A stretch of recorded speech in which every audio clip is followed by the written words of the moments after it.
The pirate's gold *******. One fell dead, and another was shot through the shoulder.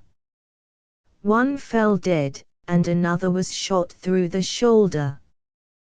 The Pirate's Gold by Gordon Stables, M.D., C.M. Thomas Nelson and Sons, Limited, London, Edinburgh, and New York. Printed in Great Britain at the press of the publisher's prefatory note.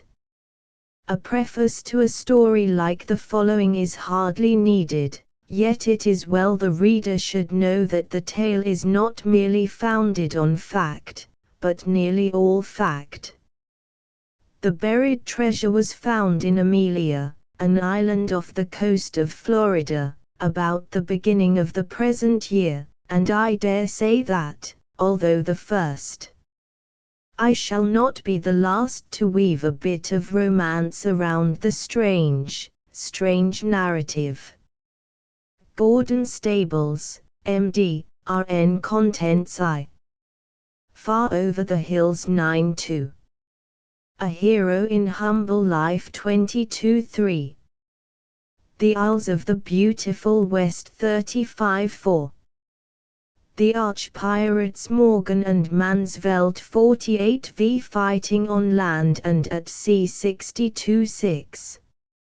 Fever's Dreams, Strange Adventure on Shore 75-7.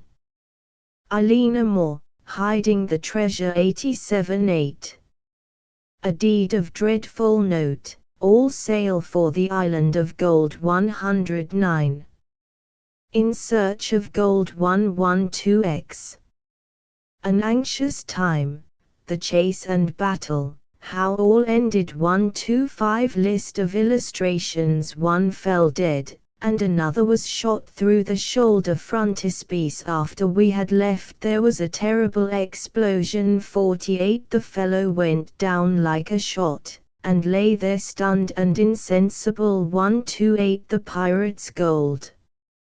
Chapter I. Far Over the Hills. Oh, would I were a boy again, when life seemed formed of sunny years, and all the heart then knew of pain was wept away in transient tears. Sam. F. Smith. It was autumn, that is, as we reckon the seasons in the Scottish Highlands. For August was well nigh at a close.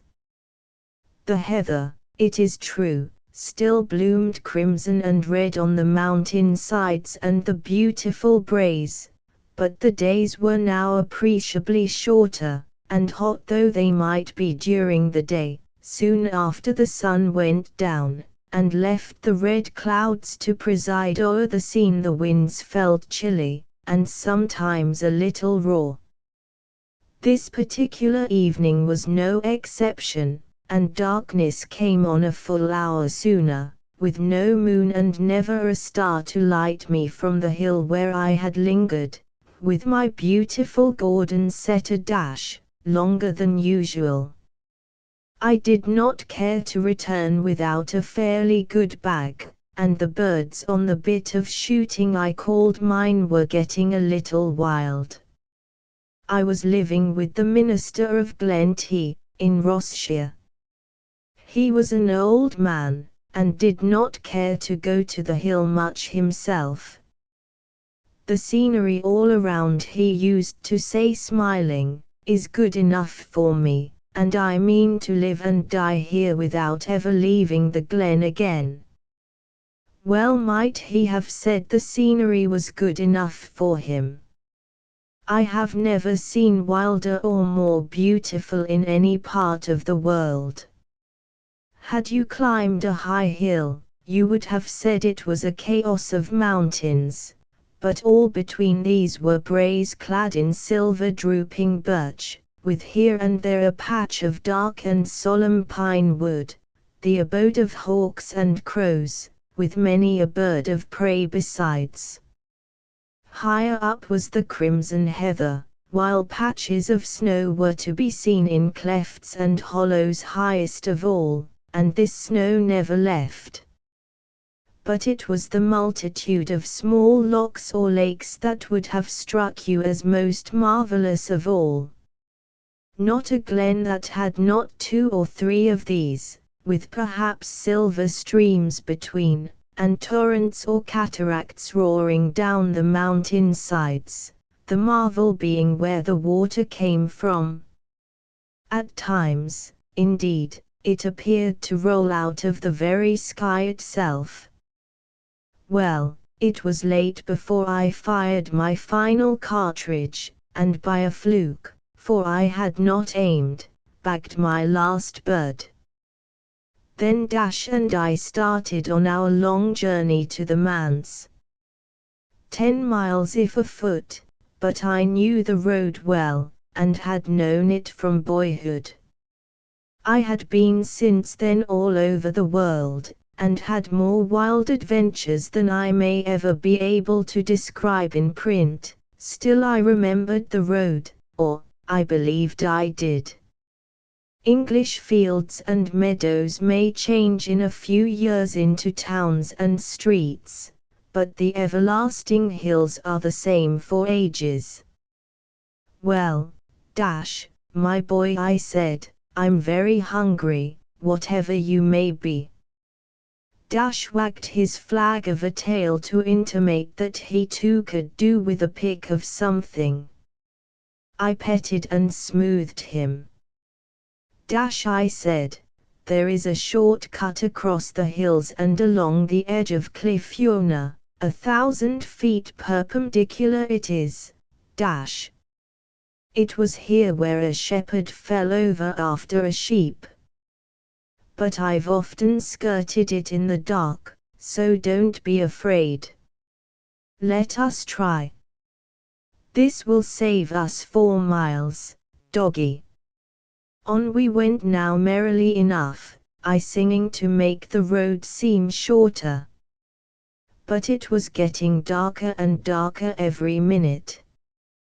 By the time we, that is, Dash and I, for I ever look upon a dog as a companion second only to a human being, and often far before one, reached Old Nargia, a wild, dark mountain stream that came roaring through a gorge not 500 yards above, forming many a white and chafing rapid, and many a deep, dark pool, in which they said the kelpies, dwelt. Night had so far fallen that scarcely could I see to gather a pocketful of round stones, the need for which will be seen presently.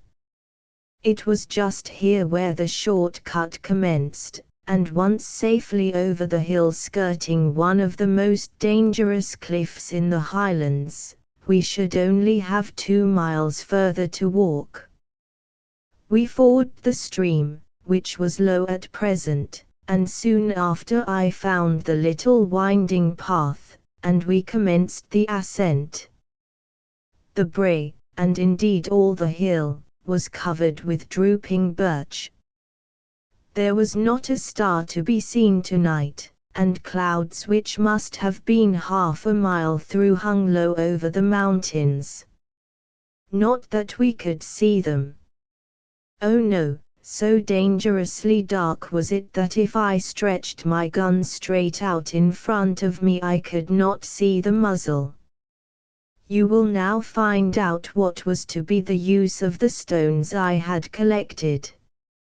You must know, then, that the little path through the birch wood led almost directly up a hill or brae fully 1,000 feet high, and directly onto and at right angles to the edge of the fearful precipice I have already mentioned. It then turned off to the right. The capital letter T will represent a plan of the situation. The shaft of the letter is the pathway leading upwards from the glen and the stream below.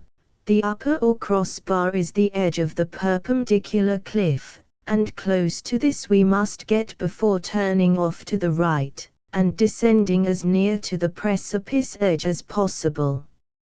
So long as the path led upwards I was safe enough, but by and by we were on level ground, and now the real danger commenced. We might walk straight over that black and fearful cliff. In my boyhood's days, myself and my companions, on many a dark, murk night, had done as I was about to do now, and we never had an accident. I could not have been more than from 40 to 60 yards from the cliff edge, when I ordered Dash to keep close behind me. Then bending low to the ground, I threw a stone a few yards ahead of me, listening intently. I heard it fall on solid ground. We cautiously advanced some distance, and I threw out another.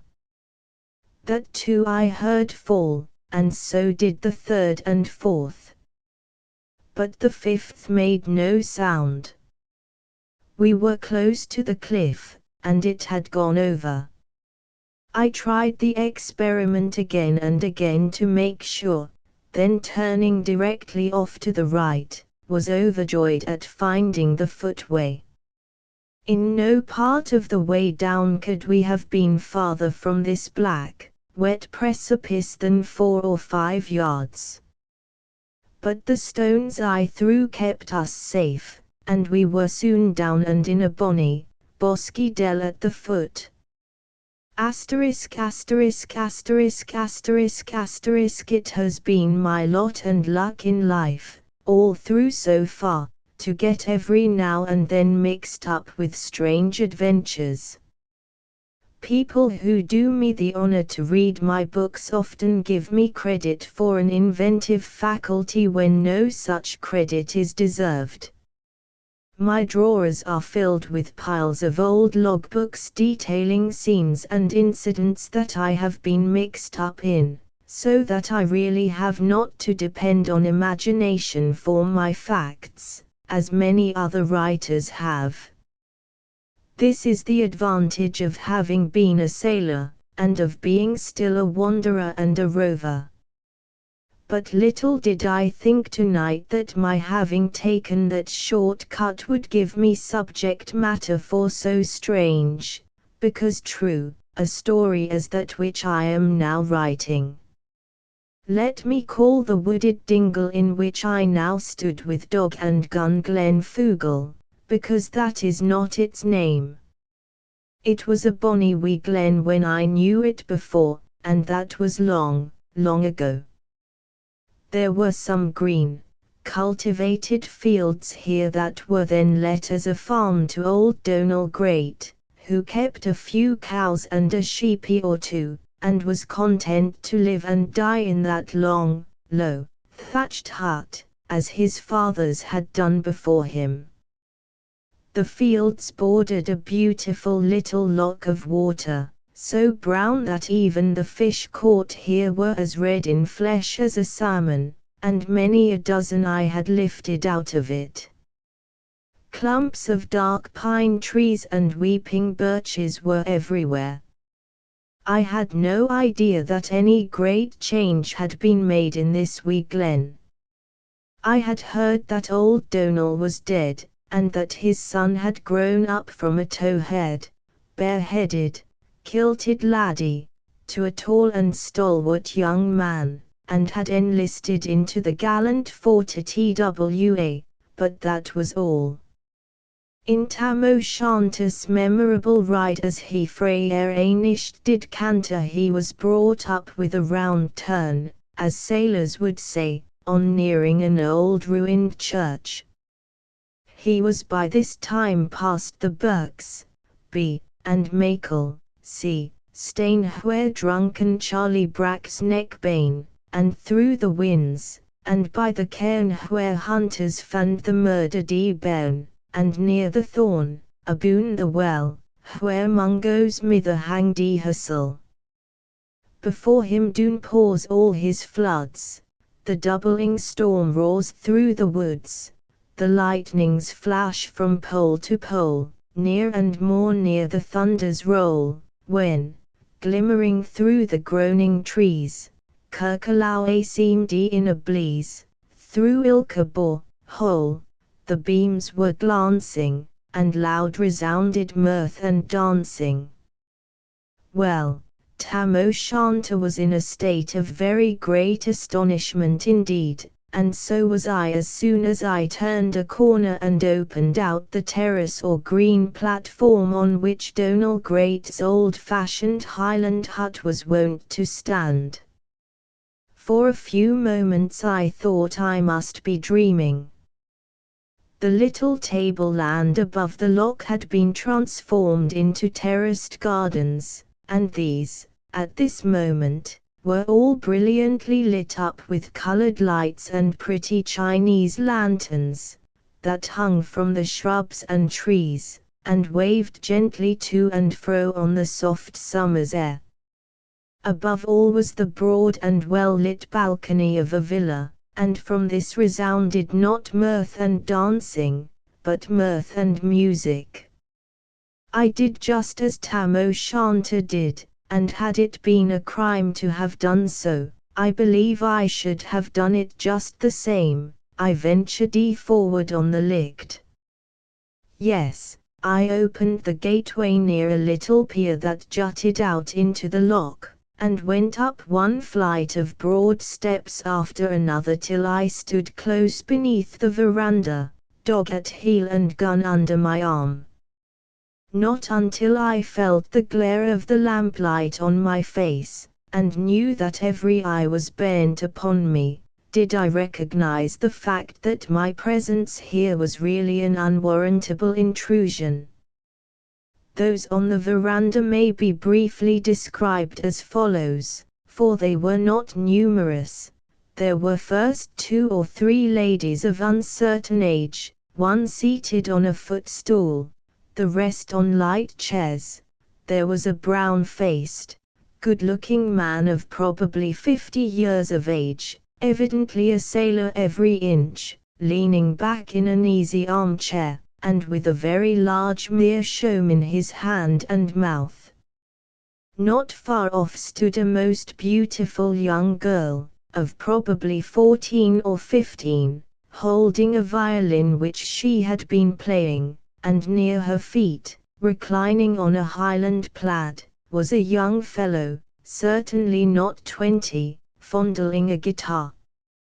I felt, of course, that an apology was needed, and proceeded to make one, lame though it doubtless appeared. "My friends," I said, "when I tell you that I really have no excuse for intruding on your privacy, you will wonder why I am here. I shall retire at once when I inform you that long ago, before I went to sea, I used to reside with the minister of the strath beyond here. I have come back to pay him a visit. I was shooting today, and being overtaken by night, took the short cut home by the precipice side." "What!" exclaimed the gentleman, "you skirted that fearful precipice in the pitchy darkness that others are afraid to go near by day?" "I'm an old mountaineer," I said, and then described how I had managed safely and well. "There used to be no house here," I continued, "only an old hut, and when I came suddenly on a scene of light and loveliness, I just came up through the garden to see whether or not I was dreaming. And now good night, friends."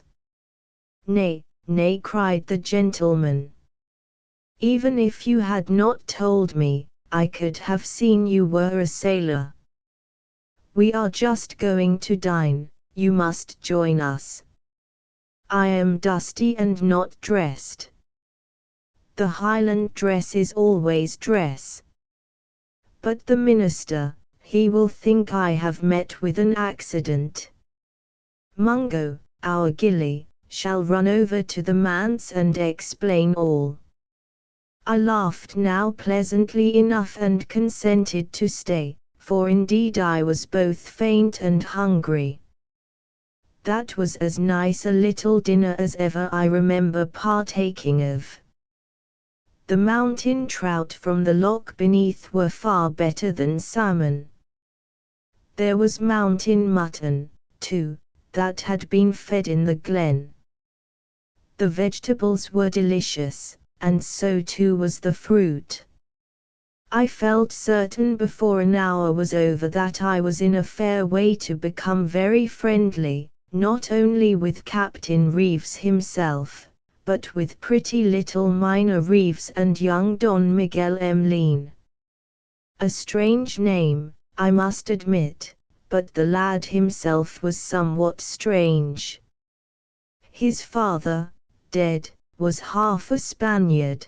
His mother, at this time living in the Granite City, was sister to Captain Reeves. I will tell you, reader, more about Mina and Don Miguel in my next chapter. Here let me say that I spent a most enjoyable evening. I am a very poor smoker, but my host's cigars were so exceedingly mild that I could not help indulging in one at least. This would not hurt a fully developed man. It is to boys or young men that the too seductive weed proves so very harmful, weakening the nerves and rendering the heart as soft and flabby as that of a rabbit. Many a story of his wild life at sea did the captain tell me, and naturally enough I was not far behind in spinning a yarn, true. Not only did Miguel himself and Mina sit near us, seemingly entranced, but the old maids of uncertain age as well. Just once or twice did we break up to listen to the Don's guitar and the sweet, sad strains of Mina's violin. Then the instruments were laid aside for the night, and we were ordered to commence again. Why, I cried at last, it is long past 10. Yes, said Reeves, smiling, but just keep your seat, for I sent word that you would not be home tonight. And really, reader, as I reseated myself I felt that I was not a bit sorry. Chapter 2. A Hero in Humble Life. Is there, for honest poverty, that hangs his head, and that, the coward slave, we pass him by, we do be poor for that. For that, and that, our toils obscure, and that, the rank is but the guinea stamp, the man's the gout for that. Burns. Bright as the lark that rising from the dewy corn sings high at heaven's gate were Mina and Miguel next morning at breakfast. Romantic language this may seem. Perhaps it is, only it suits me, and it suits the occasion. Reeves, too, was pleasant and jolly, and I myself felt as happy as a sight of the highlands in autumn never fails to make me. Before bidding these good folks goodbye, I had to promise to come back, nay, not only that, but even to appoint the day. When I told my friend the minister of my pleasant adventure, he said they had not been there very long. He was very old and somewhat stout, so had put off calling from week to week. But on the very day after this he did get out his gig and pay them a visit of ceremony, and not only that, but invited the three to dinner. And he added, I'm rather an old man, as you can see, and if I have one chief pleasure in life, it is music. Might I make so bold as to request this young lady and gentleman to bring their instruments with them? The young lady and gentleman would be delighted. And so now introductions were complete, and soon the most perfect and home-like friendship reigned between the manse and the canon, as the Glen Villa was called.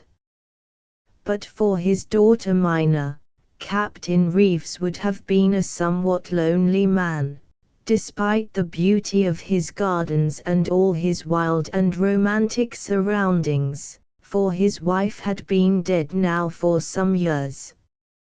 He had formerly resided in Aberdeen, but his health breaking down temporarily, he had come here, and was already as well as ever he had been in his life. So strong and life-giving are the breezes that blow over the Highland hills.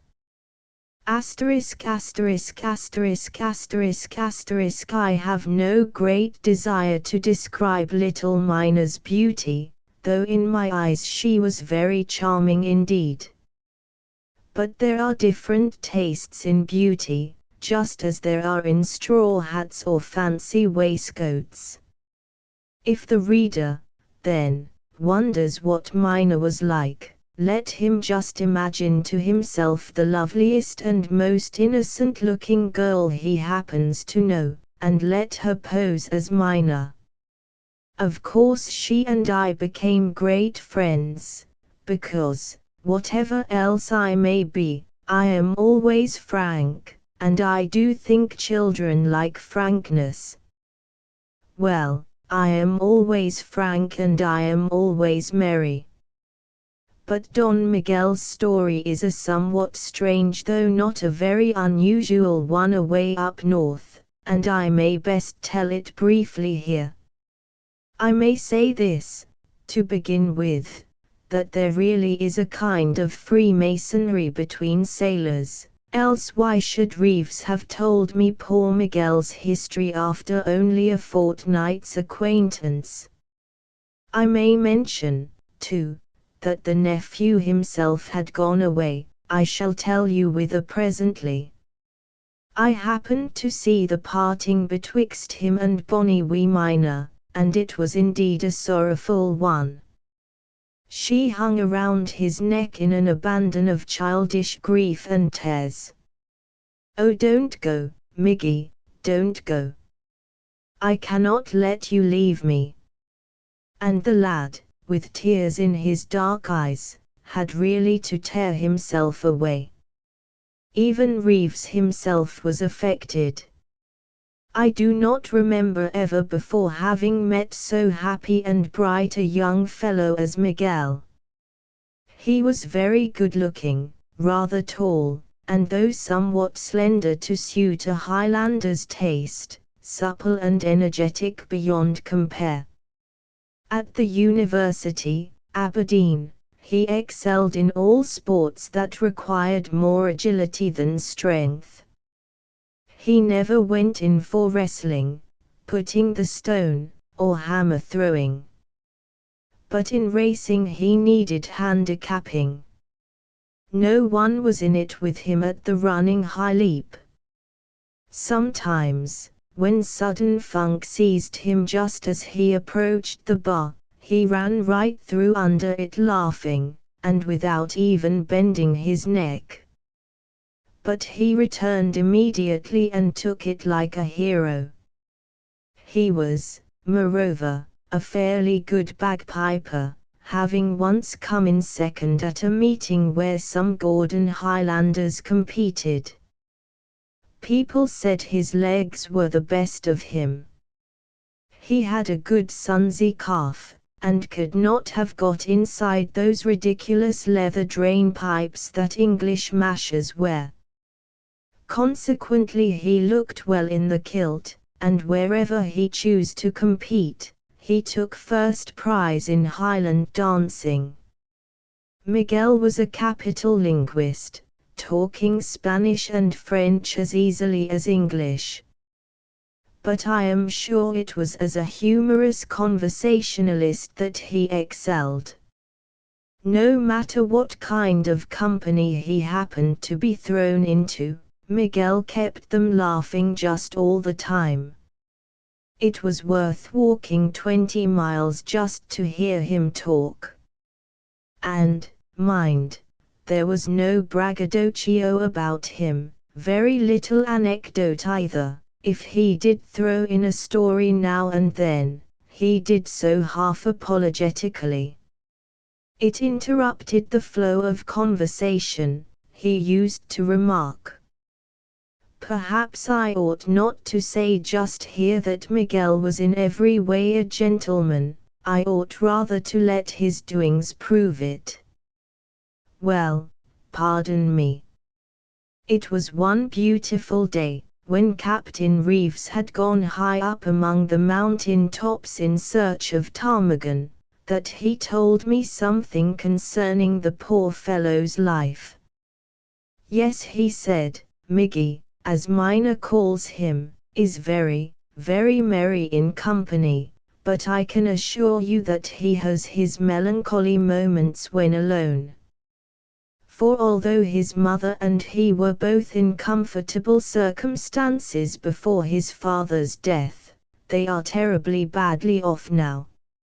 It is not an uncommon story theirs. Mr. Emmeline, my brother-in-law, was a retired advocate, and the little family lived in a most charming villa in the West End suburbs. It was indeed strange that an advocate should have put all his eggs in one basket, so to speak, but like many hundreds, he had the most perfect faith in the our society, its interest and its dividends, and all his savings were locked up therein. The society came down, as we all know, with a terrible crash, scattering its members broadcast through the land, well-to-do one day, beggars and paupers the next. It was far more than my poor brother could stand.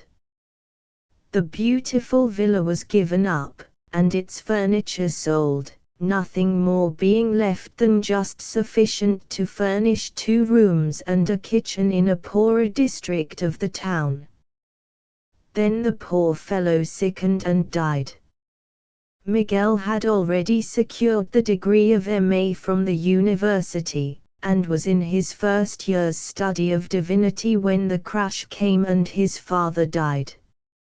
Mother, he had said, I shall now give up all idea of the church, much as I should like to be a minister, and become a schoolmaster. I thus can keep you, and we may be happy yet in a humble way. But his mother answered, No, no, no, boy mine. I can do something with my needle, and brother has promised to help us a little every week. You must study on till you become a minister, and I feel sure God has your church waiting for you somewhere. Hi-ho, continued Captain Reeves, I am but poor myself at present, though I think there is a silver cloud looming in the distance, but hereby hangs another tale. I am poor, you see, but mind you, that Miguel is not only poor, but proud as well. But it is genuine pride, and I believe you will like the young fellow better when I tell you that he is in my view a hero. During the divinity session, a student who desires to enter the established church, and to make a good show before the examiners, has hard work enough in following out his studies, which as a rule are as dry as dust.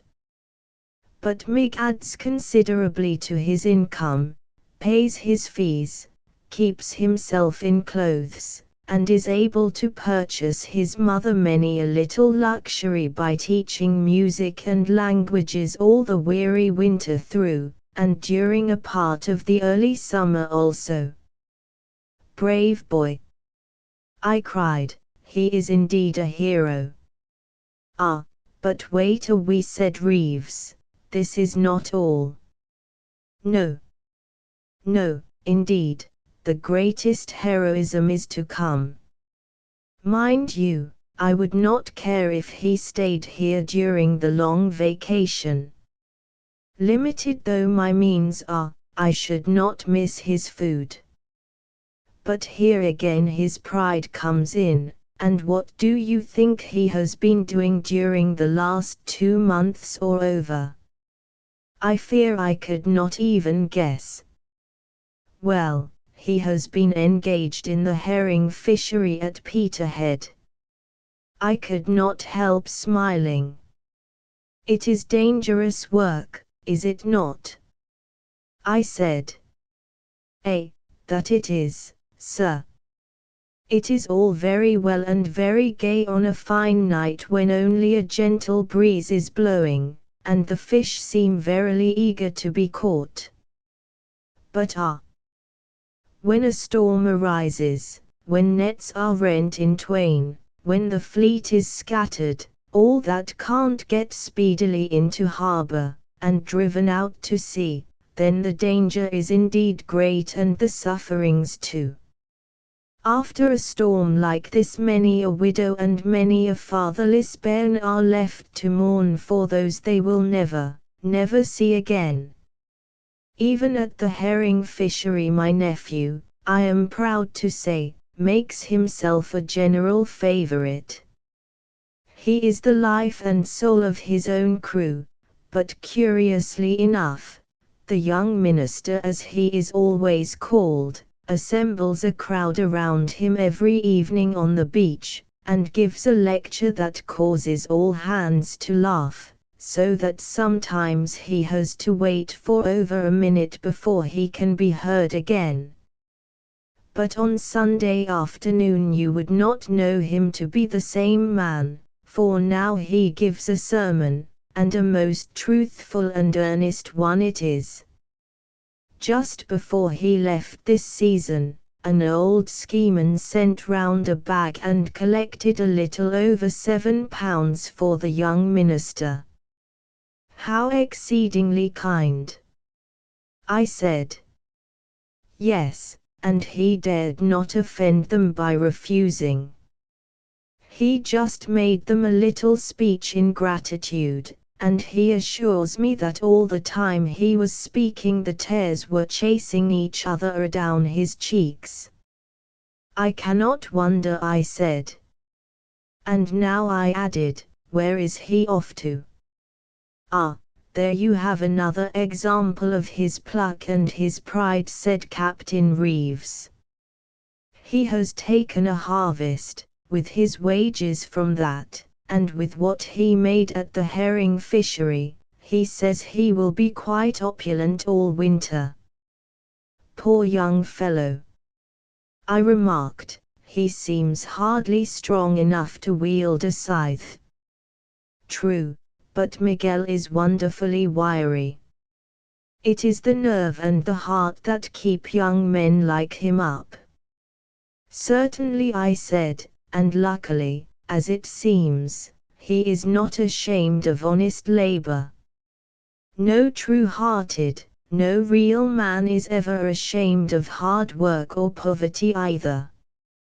It is young men like Miguel that keep this great world of ours forever moving onward, to better things, I hope and pray. Instead of going directly home to the manse tonight, I went to the Cannon with Captain Reeves. There was no one here this evening save little Mina, and she and I became greater friends than ever. She even told me how old she was, seeming rather proud than otherwise that she had reached the patriarchal age of 15. The illuminations in the grounds on the night of my first appearance were in celebration of her birthday. She took me quite into her confidence, as children often do, and went so far as to tell me that when Cousin Miguel got a beautiful parish and a nice church he was going to get married. Marry you, Mina? She hung her head a moment, and her pretty face was suffused with blushes. But she looked up frankly enough next minute, and said naively, "Oh, I don't know at all, you know. Only if he marries someone else, I shall see him nearly always just the same, and be his sister-like." I laughed a little. I knew more of the world than poor Mina. That 6 weeks spent at the manse and on the hills formed, I think, one of the most pleasant holidays ever I have spent in life.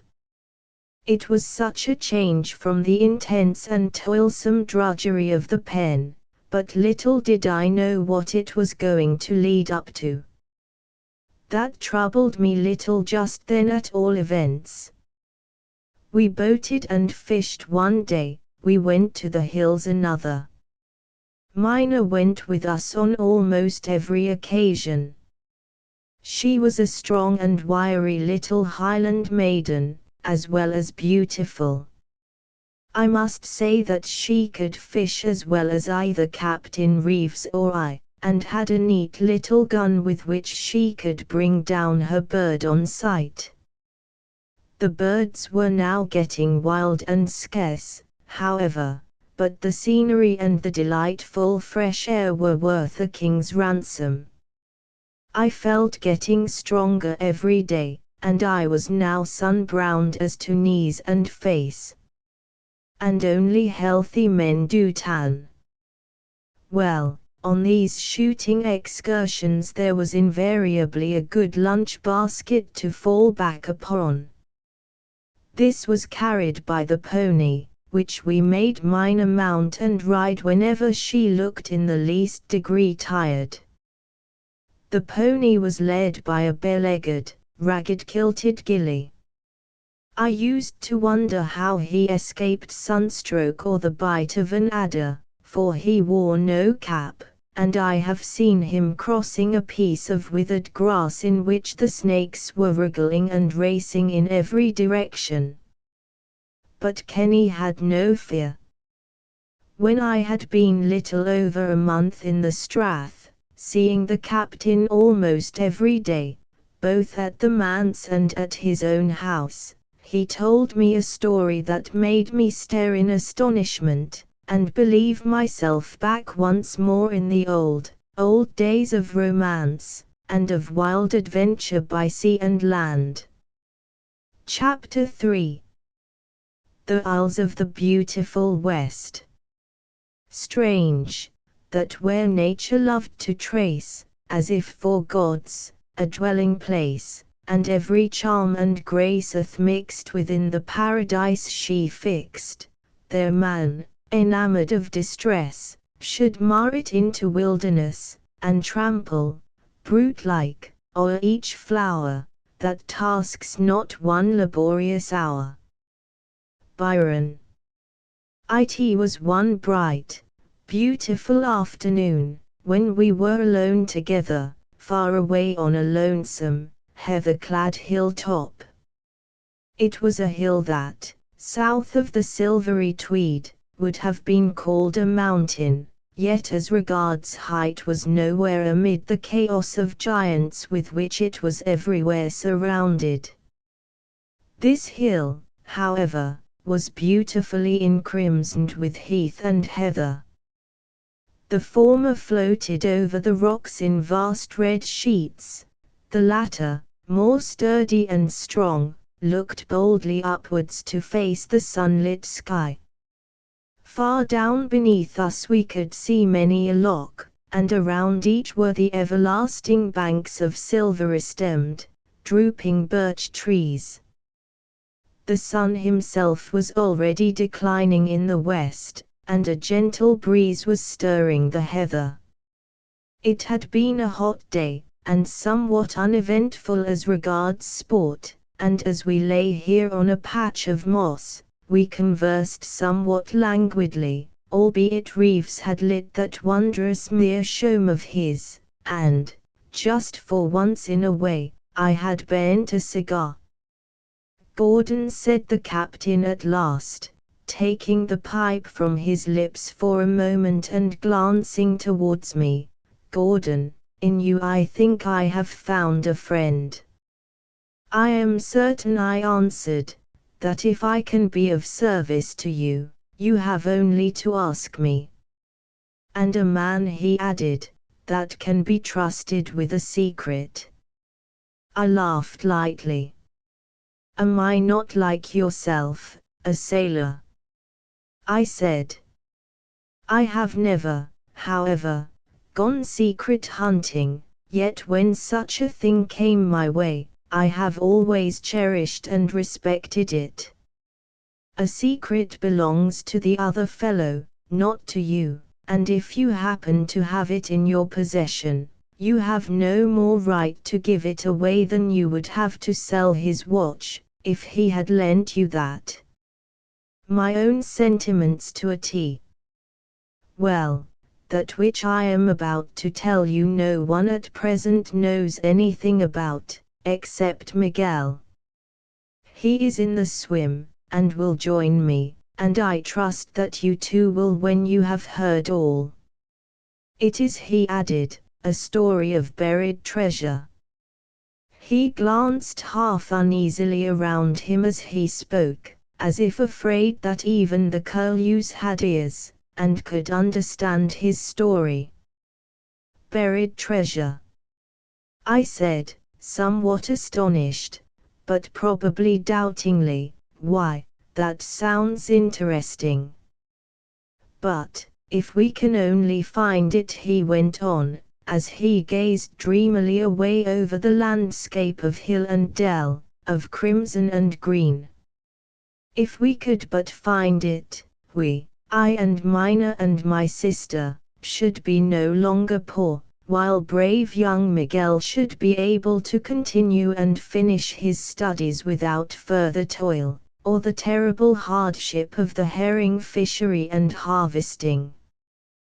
He seemed speaking just then more to himself or to Dash, on whose beautiful head his hand was placed, than to me.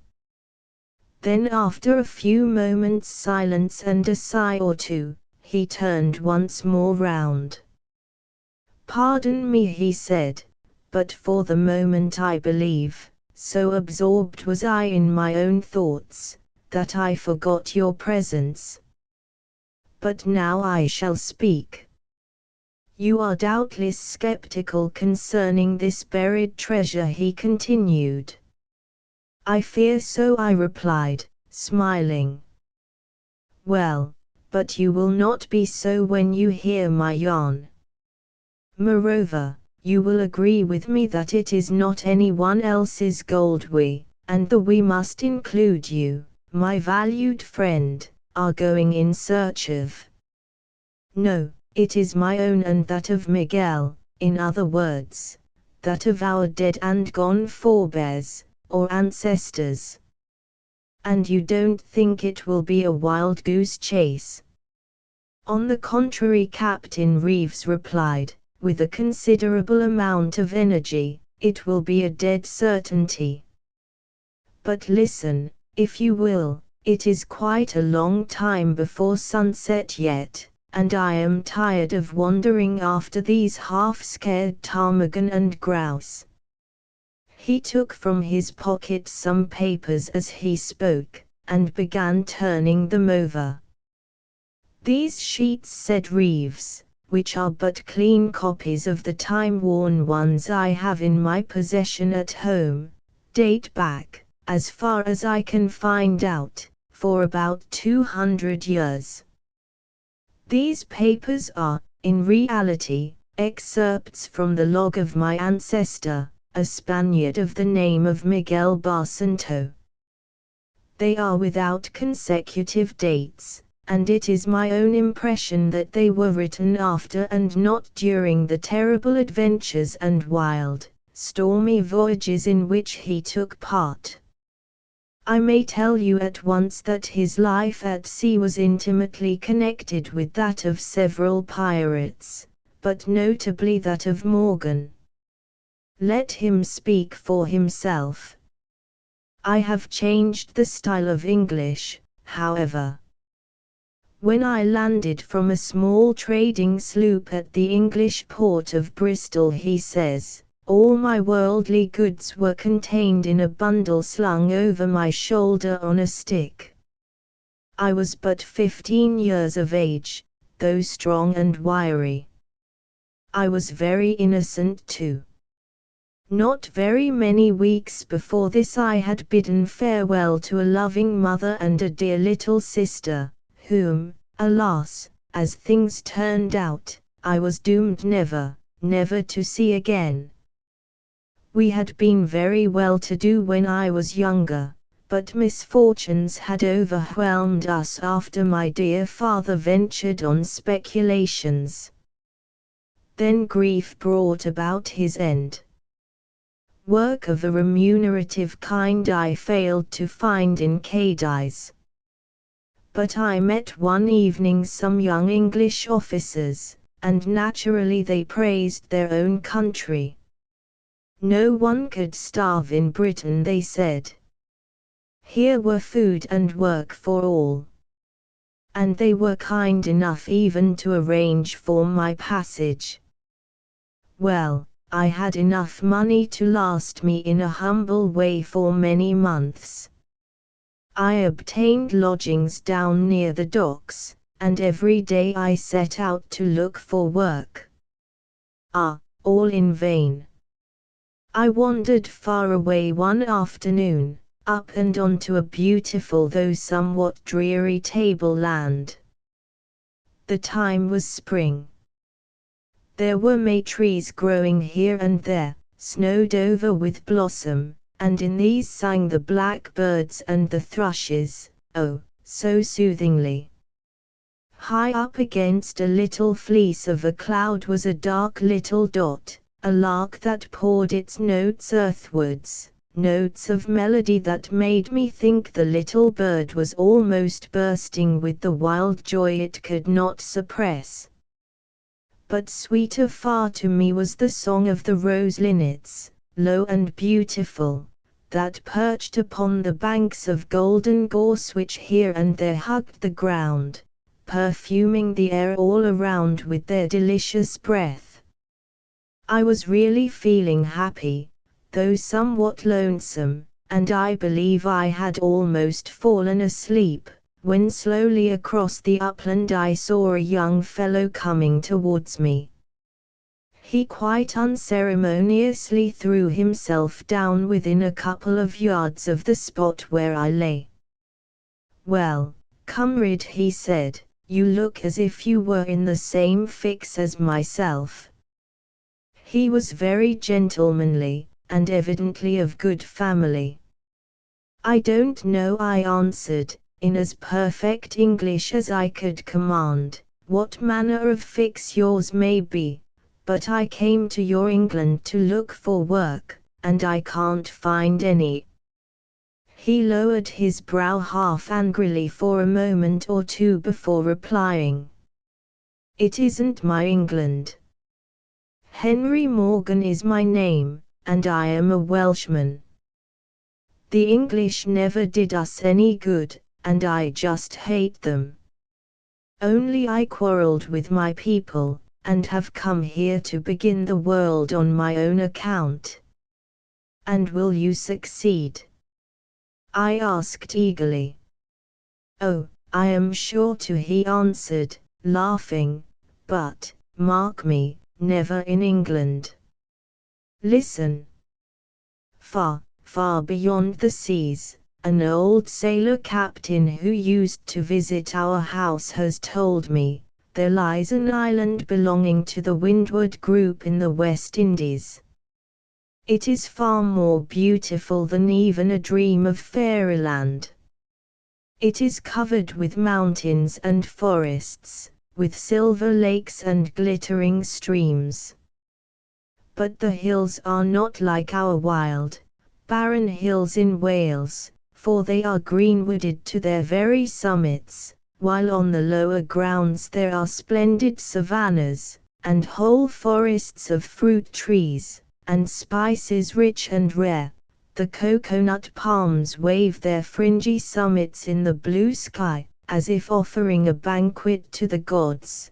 Guavas grow here, and around the shores groves of delicious bananas, while hardly can you walk through some parts of the island for the pineapples that impede your progress with their thrice fragrant fruit.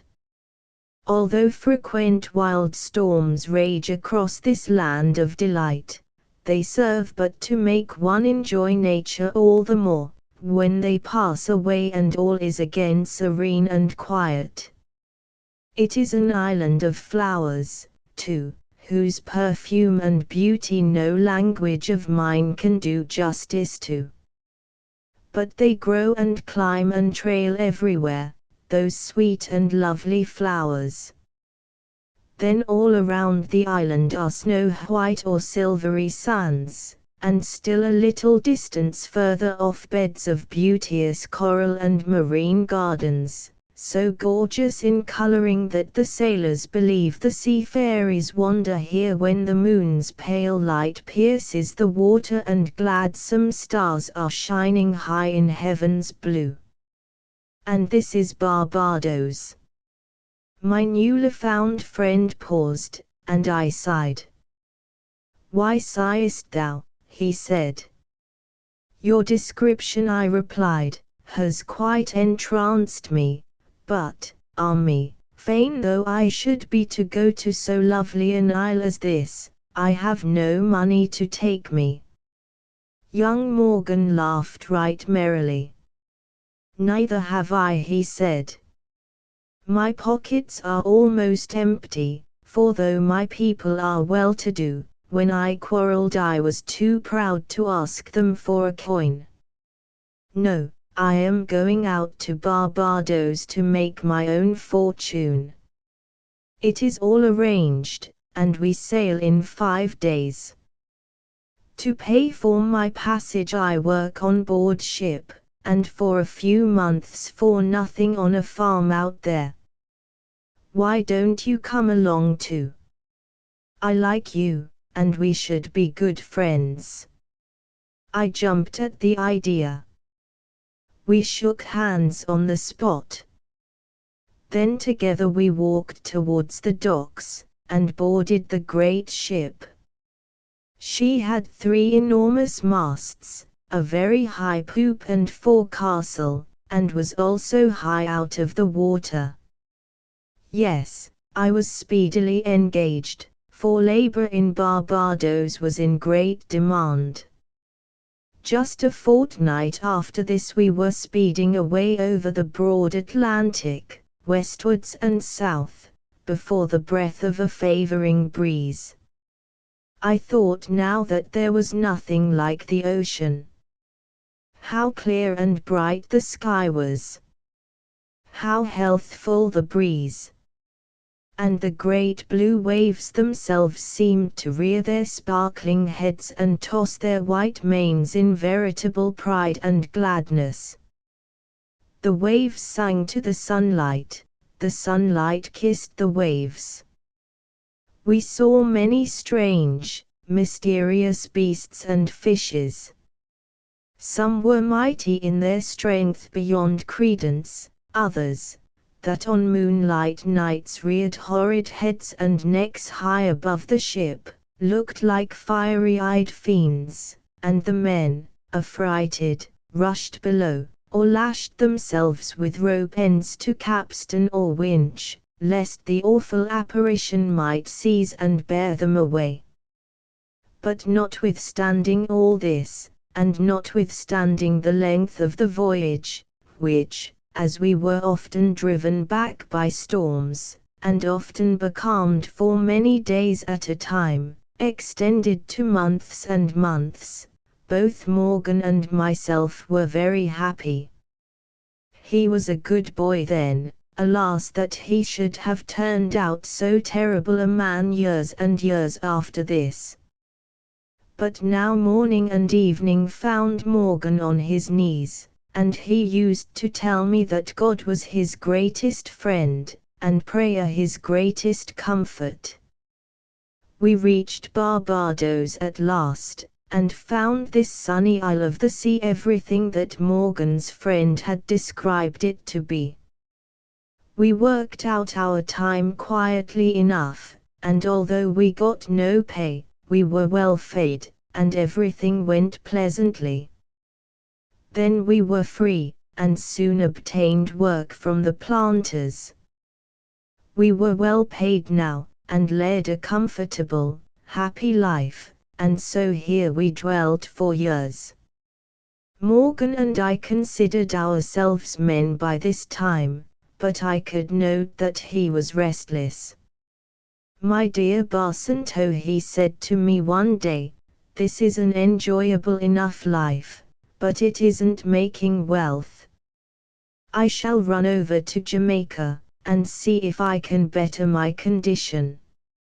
If I can, don't be afraid that I won't come back for you." But he added, "I think a roving sea life will suit me better than anything else."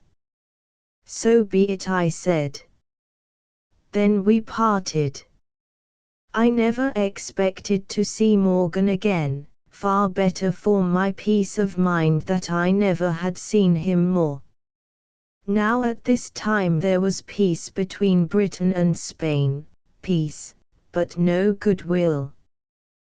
The British hated the Dons, and many cruisers were fitted out by private individuals to prey upon their commerce, and rob their ships of their golden doubloons, for the Spaniards were rich.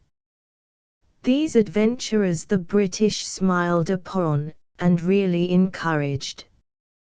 They were pirates in reality, but so long as they confined their attention to Spanish vessels they were not molested. Well, a whole year and a half passed away. One evening, as I was returning from the plantation, I heard a shout, and next moment Morgan himself and two armed men, who looked to me like man-o'-war sailors, stood before me. "Hurrah, Barsanio, hurrah, my merry, merry friend, behold, I have not forgotten you." Morgan was dressed almost like an admiral, with sword by his side and pistols in his belt. We shook hands, and down we sat to swap yarns, and though I had little or nothing to tell, Morgan's adventures had been of the very wildest. But, alas! I could not help noticing that there was a something wanting in the Morgan who now sat beside me. Reverence for things good and eternal seemed banished. The young man was reckless, and appeared proud of it, while his conversation was such as almost made my blood run cold to listen to. Chapter 4. The Arch-Pirates Morgan and Mansvelt. O'er the glad waters of the dark blue sea, our thoughts as boundless, and our souls as free, far as the breeze can bear the billows' foam, survey our empire, and behold our home.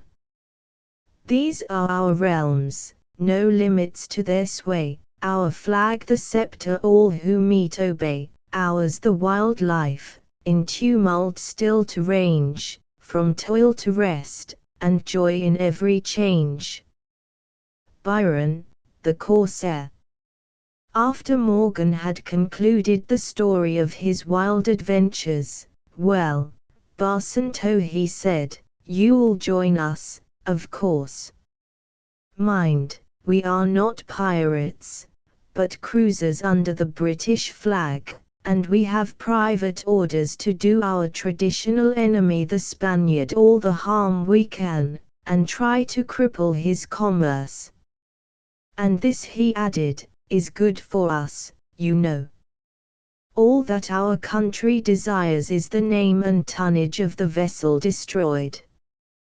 With the gold and silver after we had left there was a terrible explosion. After we had left there was a terrible explosion. Found on board they do not interfere.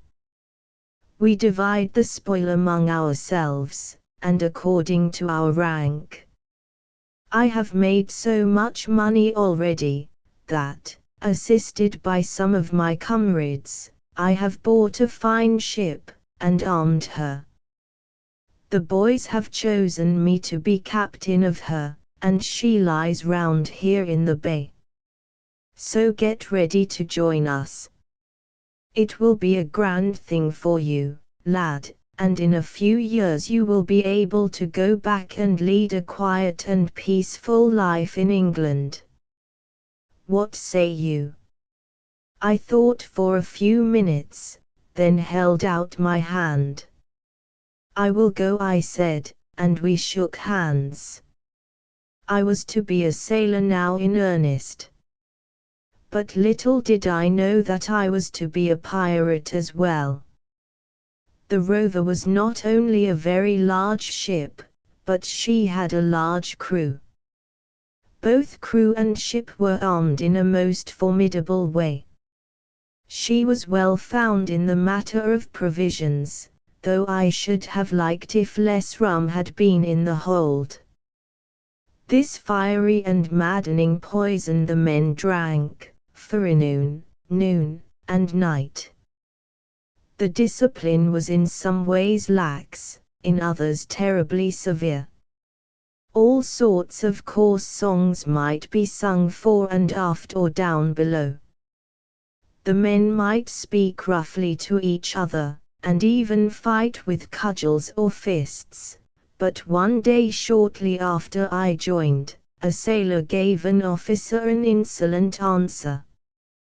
To my astonishment the latter at once drew his sword and ran him through the body.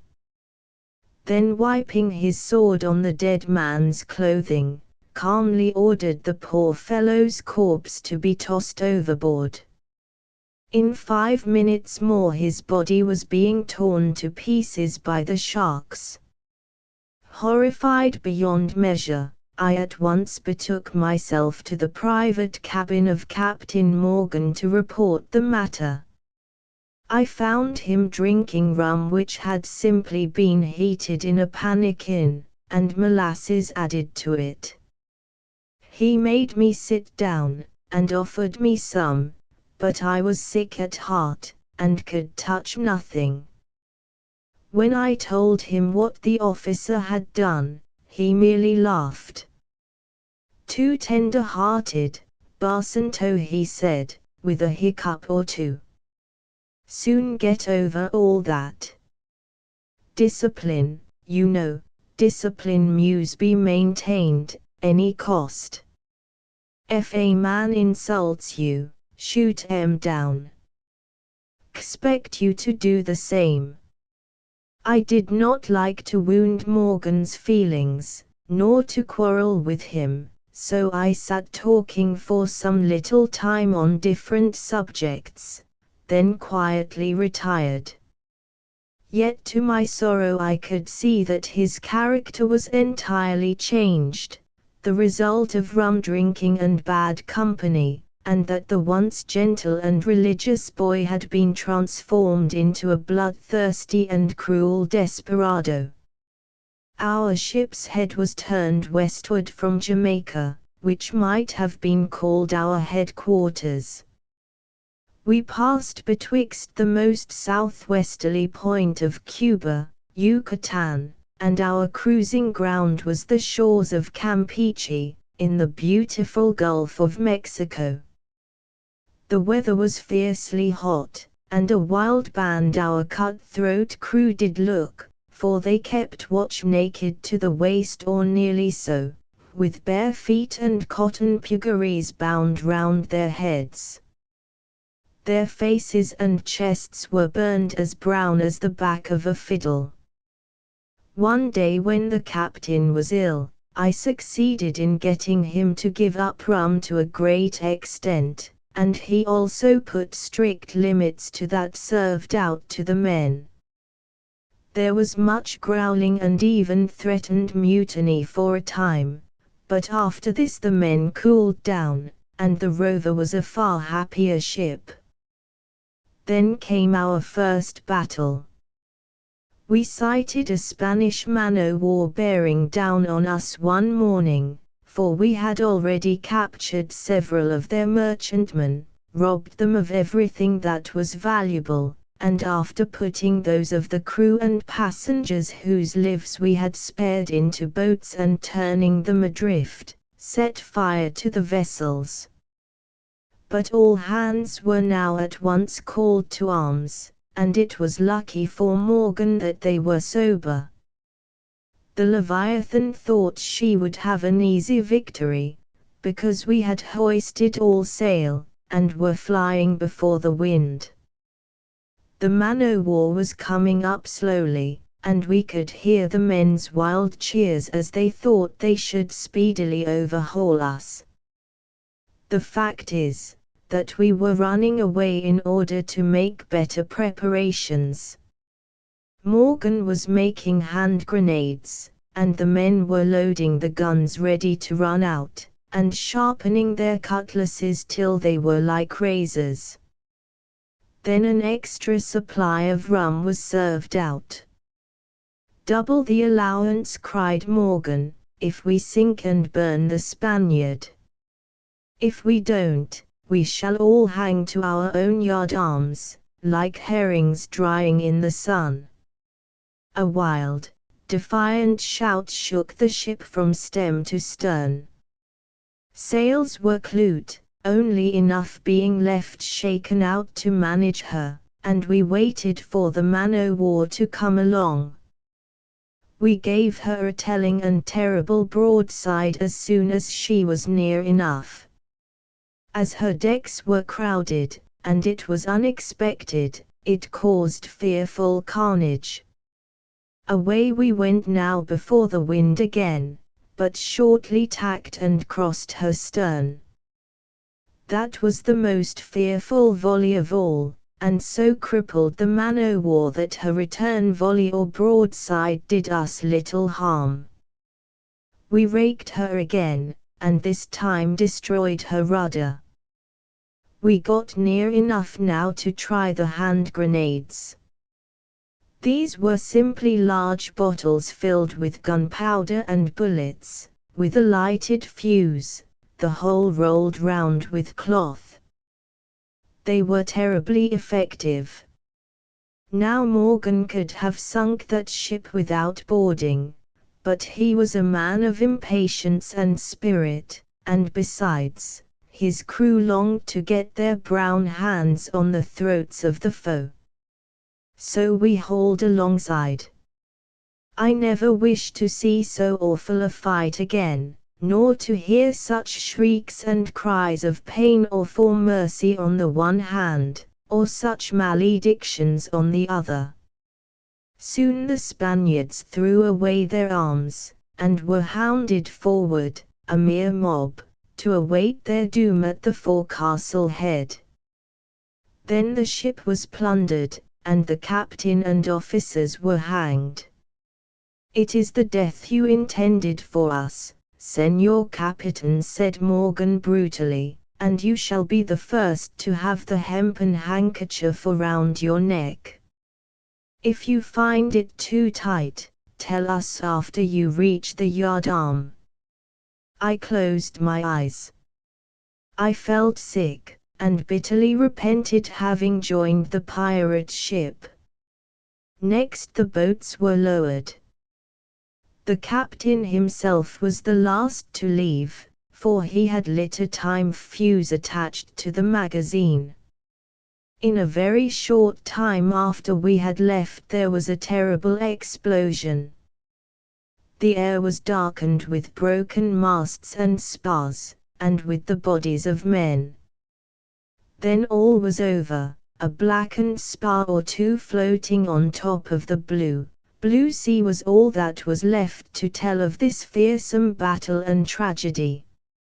Asterisk asterisk asterisk asterisk asterisk. The Rover's head was turned once more eastwards to Jamaica. Morgan treated his men well, and gave them all a large share of the booty. I took mine as did the others. I considered I had more right to it than anyone there. Was I not a Spaniard myself, and did this gold not belong to my countrymen? At Jamaica Morgan lay up for a time, under the very guns of a British fort. From his country he received praise and honors for what he had done, and concerning the cruelties he had been guilty of, not only to men, but to women, girls, and even to helpless children, never a question was asked. Morgan meets Mansvelt.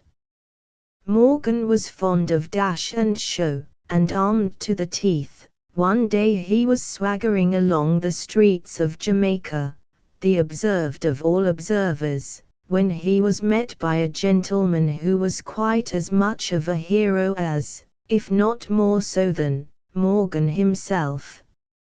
It was "Hail, fellow, well met." But Mansvelt quickly explained that he was no longer to confine his attentions to Spanish ships at sea, but that he meant to attack cities by land, and that indeed he had a fleet of 16 ships armed and manned, and almost ready for the sea. He had heard of the daring and fame of Morgan, and now begged him to accept the post of vice-admiral of the fleet. Morgan was overjoyed at heart, but did not show it. He preferred to act the stoic.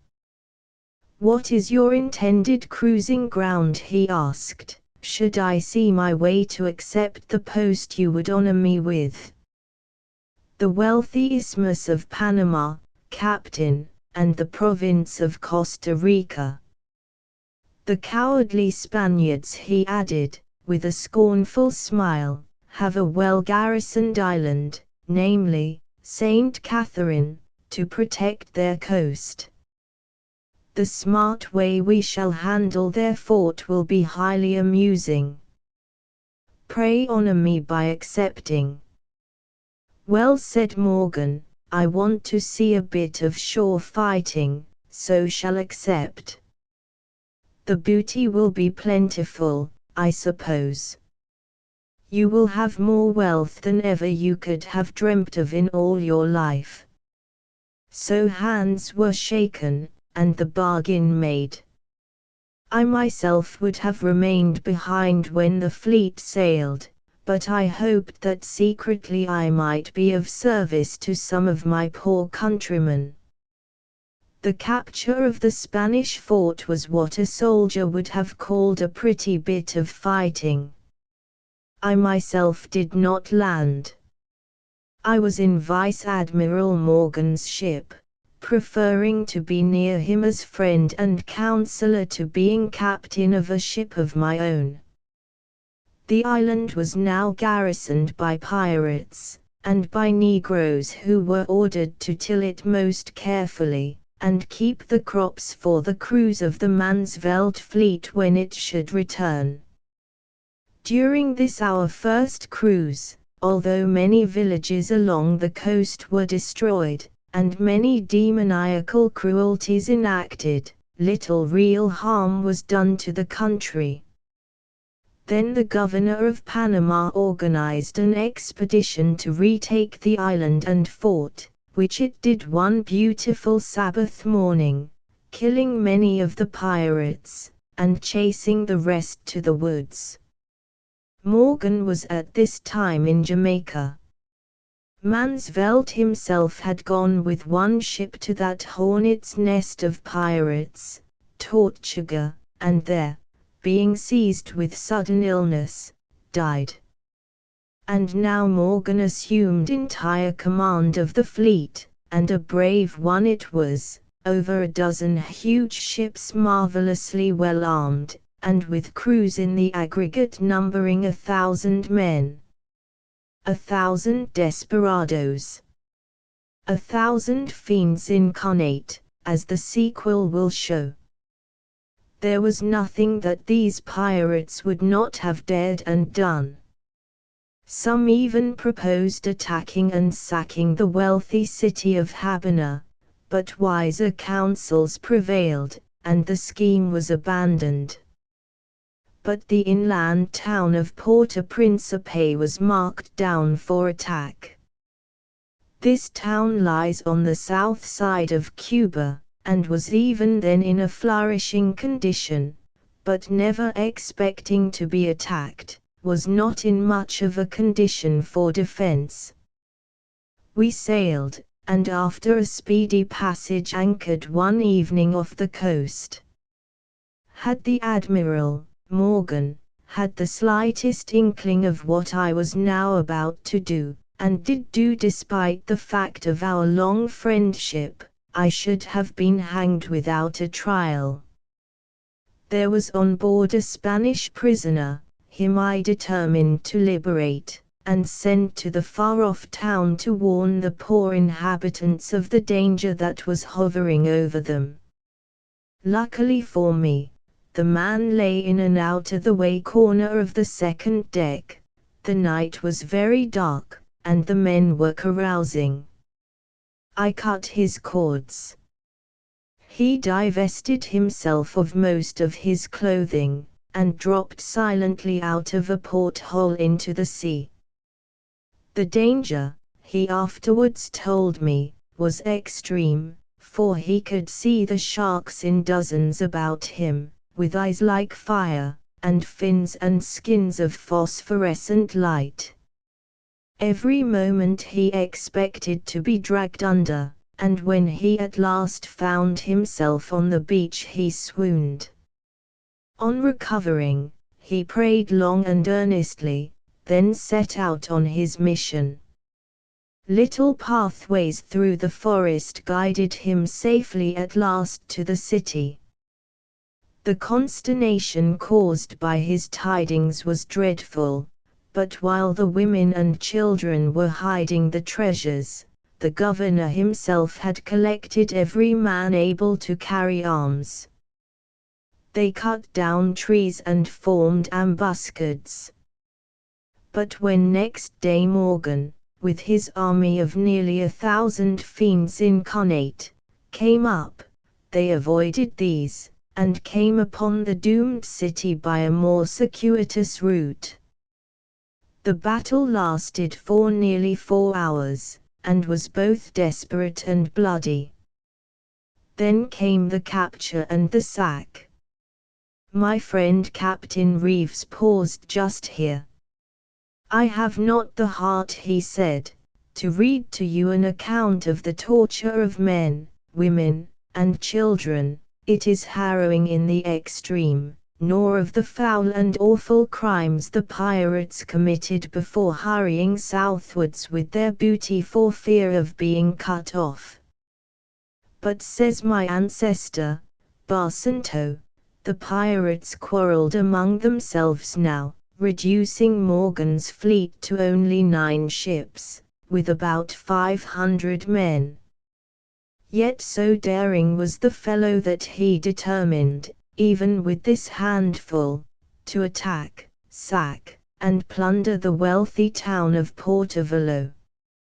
Although the governor and his troops fought most heroically, the pirates, literally with halters round their necks, fought with even greater ferocity. At last the huge fort was taken, and every soldier put to the sword, and the city itself was captured. Many of the inhabitants fled to the woods, but enough were driven into the castle, nuns, mothers, maidens, to enable these awful fiends to hold such a wild carousel that even to think of makes one's blood run cold. And now, my friend, said Captain Reeves, let us close the narrative for a time, and return home.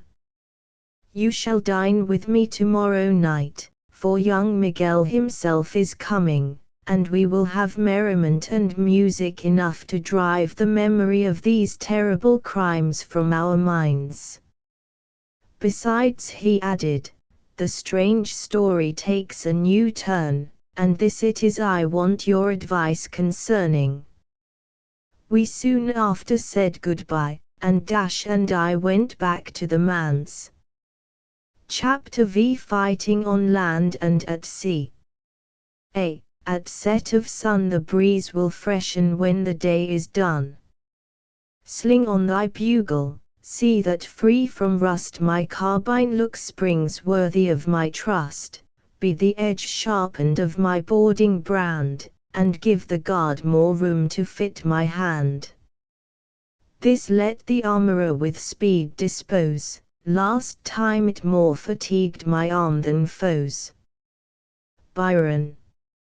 I had read books about Morgan before making Captain Reeves's acquaintance, but somehow, hearing the dreadful story told first-hand, as it were, from the log of one who had seen the many fearful tragedies, it seemed all the more realistic and awful. It was some time before I fell asleep that night, for from thinking of the atrocities committed by pirates my mind turned to the fearful and indescribable cruelties perpetrated upon British women and children in the inhuman Indian Mutiny. Naturally enough there arose a question that did not tend towards inducing tired nature's sweet restorer, balmy sleep, namely, why should God, our God, permit such cruelties to overtake innocent girls and little children? But, after all, what are we that we should dare to arraign the Maker of heaven and earth before the tribunal of our imperfect knowledge? I live in hope, a hope which nothing, I trust, shall ever be able to take from me, that all shall yet be revealed in another and a better world, all made clear as the noonday sun.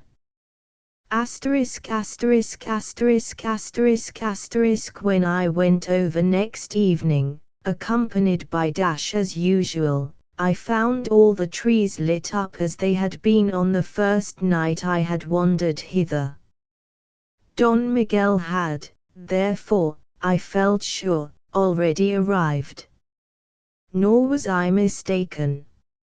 Here he was, looking as bold, handsome, and interesting as ever, only sun-browned beyond all belief, for betwixt the Spanish blood or skin and the sun an affinity seems to exist. Miguel hastened to shake hands with me. "You look happy and jolly," I said. "Yes, and I am happy and jolly," he replied. "Who wouldn't be who has been favored as I have been? My harvest was but a holiday and all the girls fell in love with me. I had plenty to eat and drink, and every evening they all danced while I played. Then, to finish off, we had a ball, girls all in white, lads mostly in the kilt, and a nice string band, so I myself could dance, and did dance till morning light.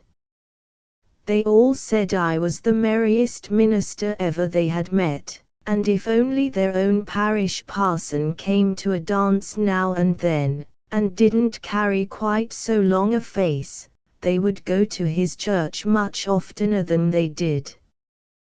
"Bravo, Miguel," I replied. "Well, I for one am happy to see you, and I am like yourself, for I do not believe we were sent into this world to moan and groan, and shake our faces from side to side till they look as long as today and tomorrow. Ah, well," I added, "I am sure you will give us a song tonight." "That will I, with the greatest of pleasure." "But dinner first," cried Captain Reeves, laughing. "The mind, you know, takes its cue from the state of the body." And a most tasteful and delightful little dinner it was, which was now placed on the captain's hospitable board, and everybody, including even Mina, did ample justice to it. I have always thought that the violin and the Spanish guitar were made for each other, made to be wedded to each other, as it were, in sweet accord. I could not help thinking so tonight, as the soft, delightful music, madly merry one minute, tender and plaintive next, filled all the room. but the instruments were laid aside at last, and then, encouraged by a few questions put to him by Captain Reeves and Miner, Miguel entertained us with a delightful narrative of harvest life at an old farm tune. That is the quaint title he gave it. It was indeed a laughable and delightful yarn, and had I been able to take it down just as it fell from the young fellow's lips, it should have been all in print somewhere ere now. But at last Miner, showing some signs of fatigue, was advised to retire. There was no sleepiness about anyone else, not even about honest Dash, whose eyes were very open indeed. Perhaps he was wondering what kind of sport he should have next day among the hills, and after the ptarmigan and grouse. Captain Reeves sat for a short time holding the bowl of that great meerschaum in his hand, and blowing a cloud which quite hid the upper part of his body. Seeing his feet and his legs up as far as the knees, we came to the conclusion, from a process of analogical reasoning, that he was behind that cloud somewhere, and presently we knew we were right, for an arm appeared, and the pipe was laid down. Then the fog cleared away, and there was Reeves smiling. "I've been thinking," he said. "I always think best when smoking." The captain was a most temperate man, and now what he called his brew was a very small allowance indeed of the wine of Green Caledonia. He sipped it slowly. Then he arose, and soon returned to the table with the weather-stained old piratical log itself.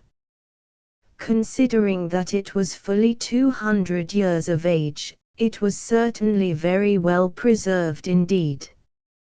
"I am only," he said, "going to read a few snatches more of Morgan's fearful life.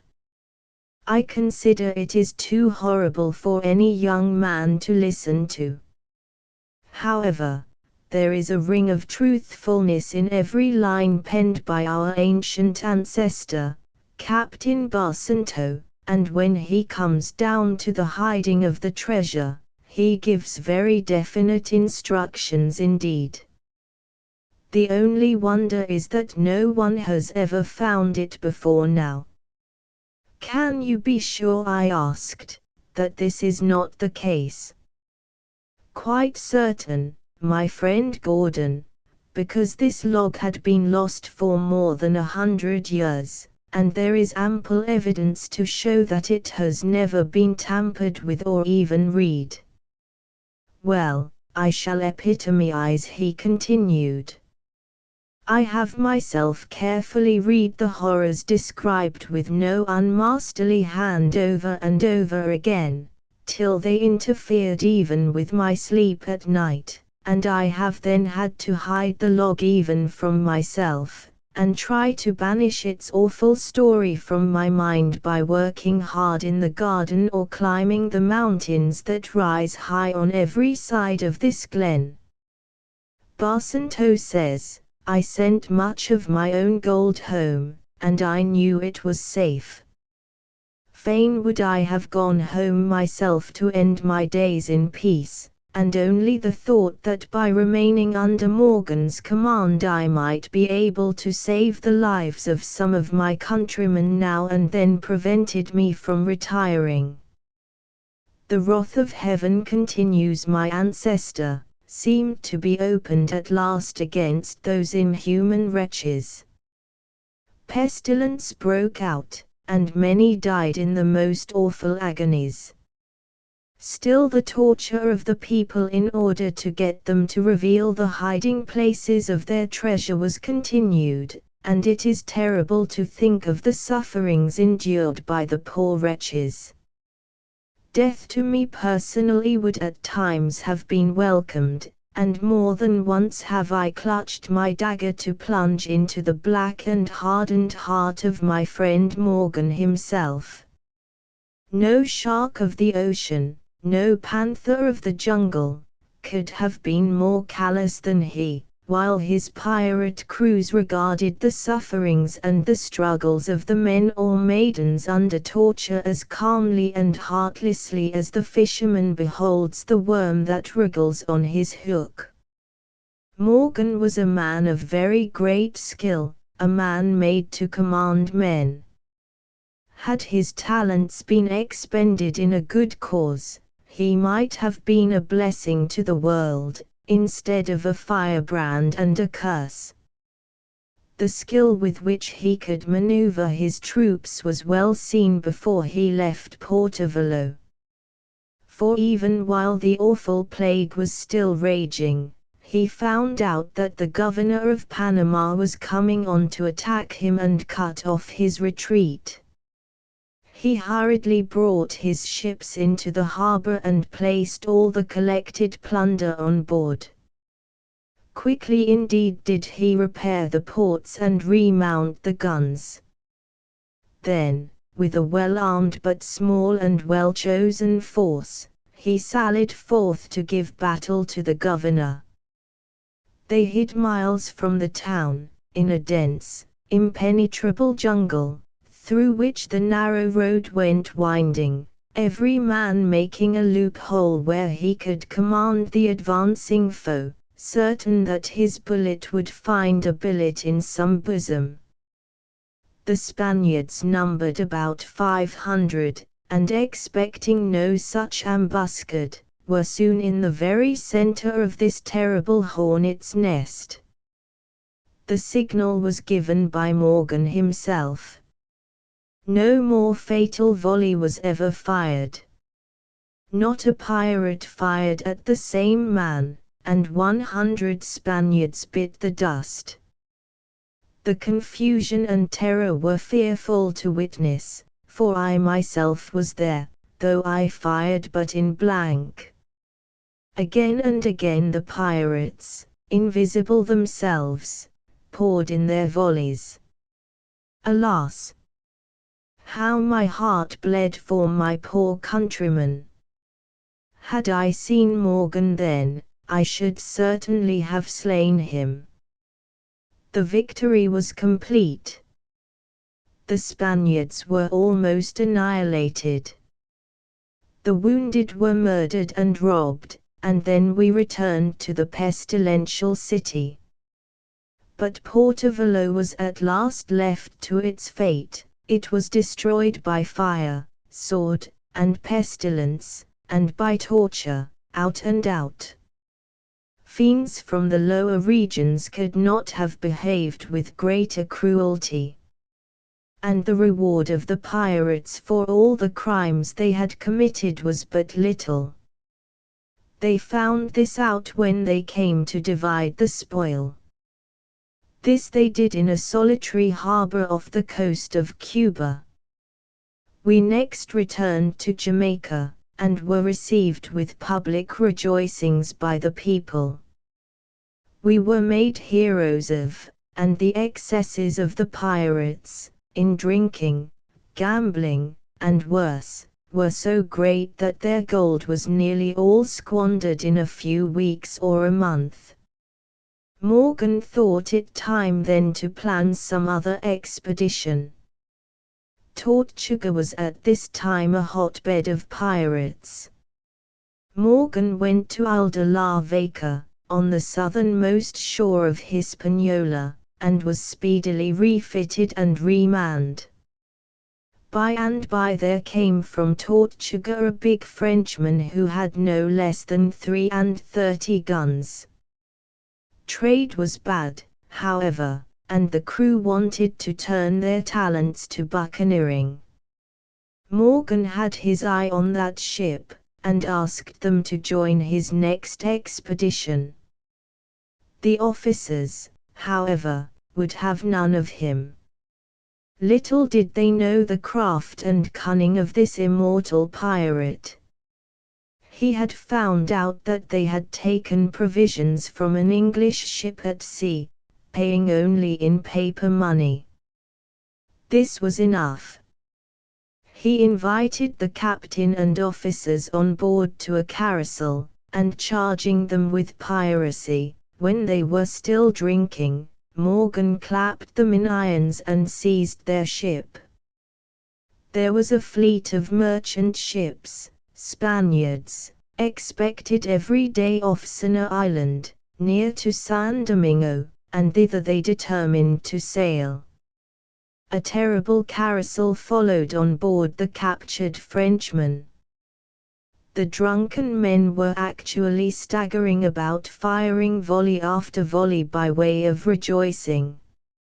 Suddenly the magazine in the forepart of the ship blew up with terrible force.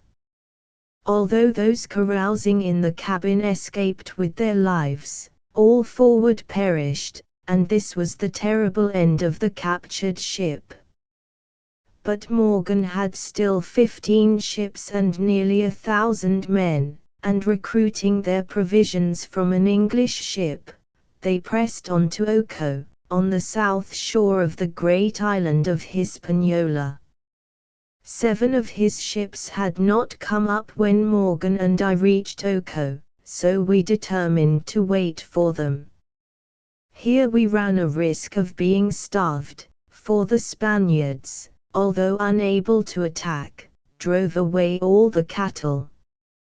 Here, too, a band of 50 men sent on shore to hunt were surrounded by the Spaniards and almost decimated. Morgan himself landed with 200 men to take full vengeance, but could find no one to fight with, and had therefore to return, but he burned every house or hut he came across. Captain Reeves paused, and began to turn over the pages of the old yellow-leaved log somewhat languidly. "I must say," he observed, "that my ancestor has spared no pains to make the history of this great pirate as exact and complete as possible, and I have material from which one day to build a book."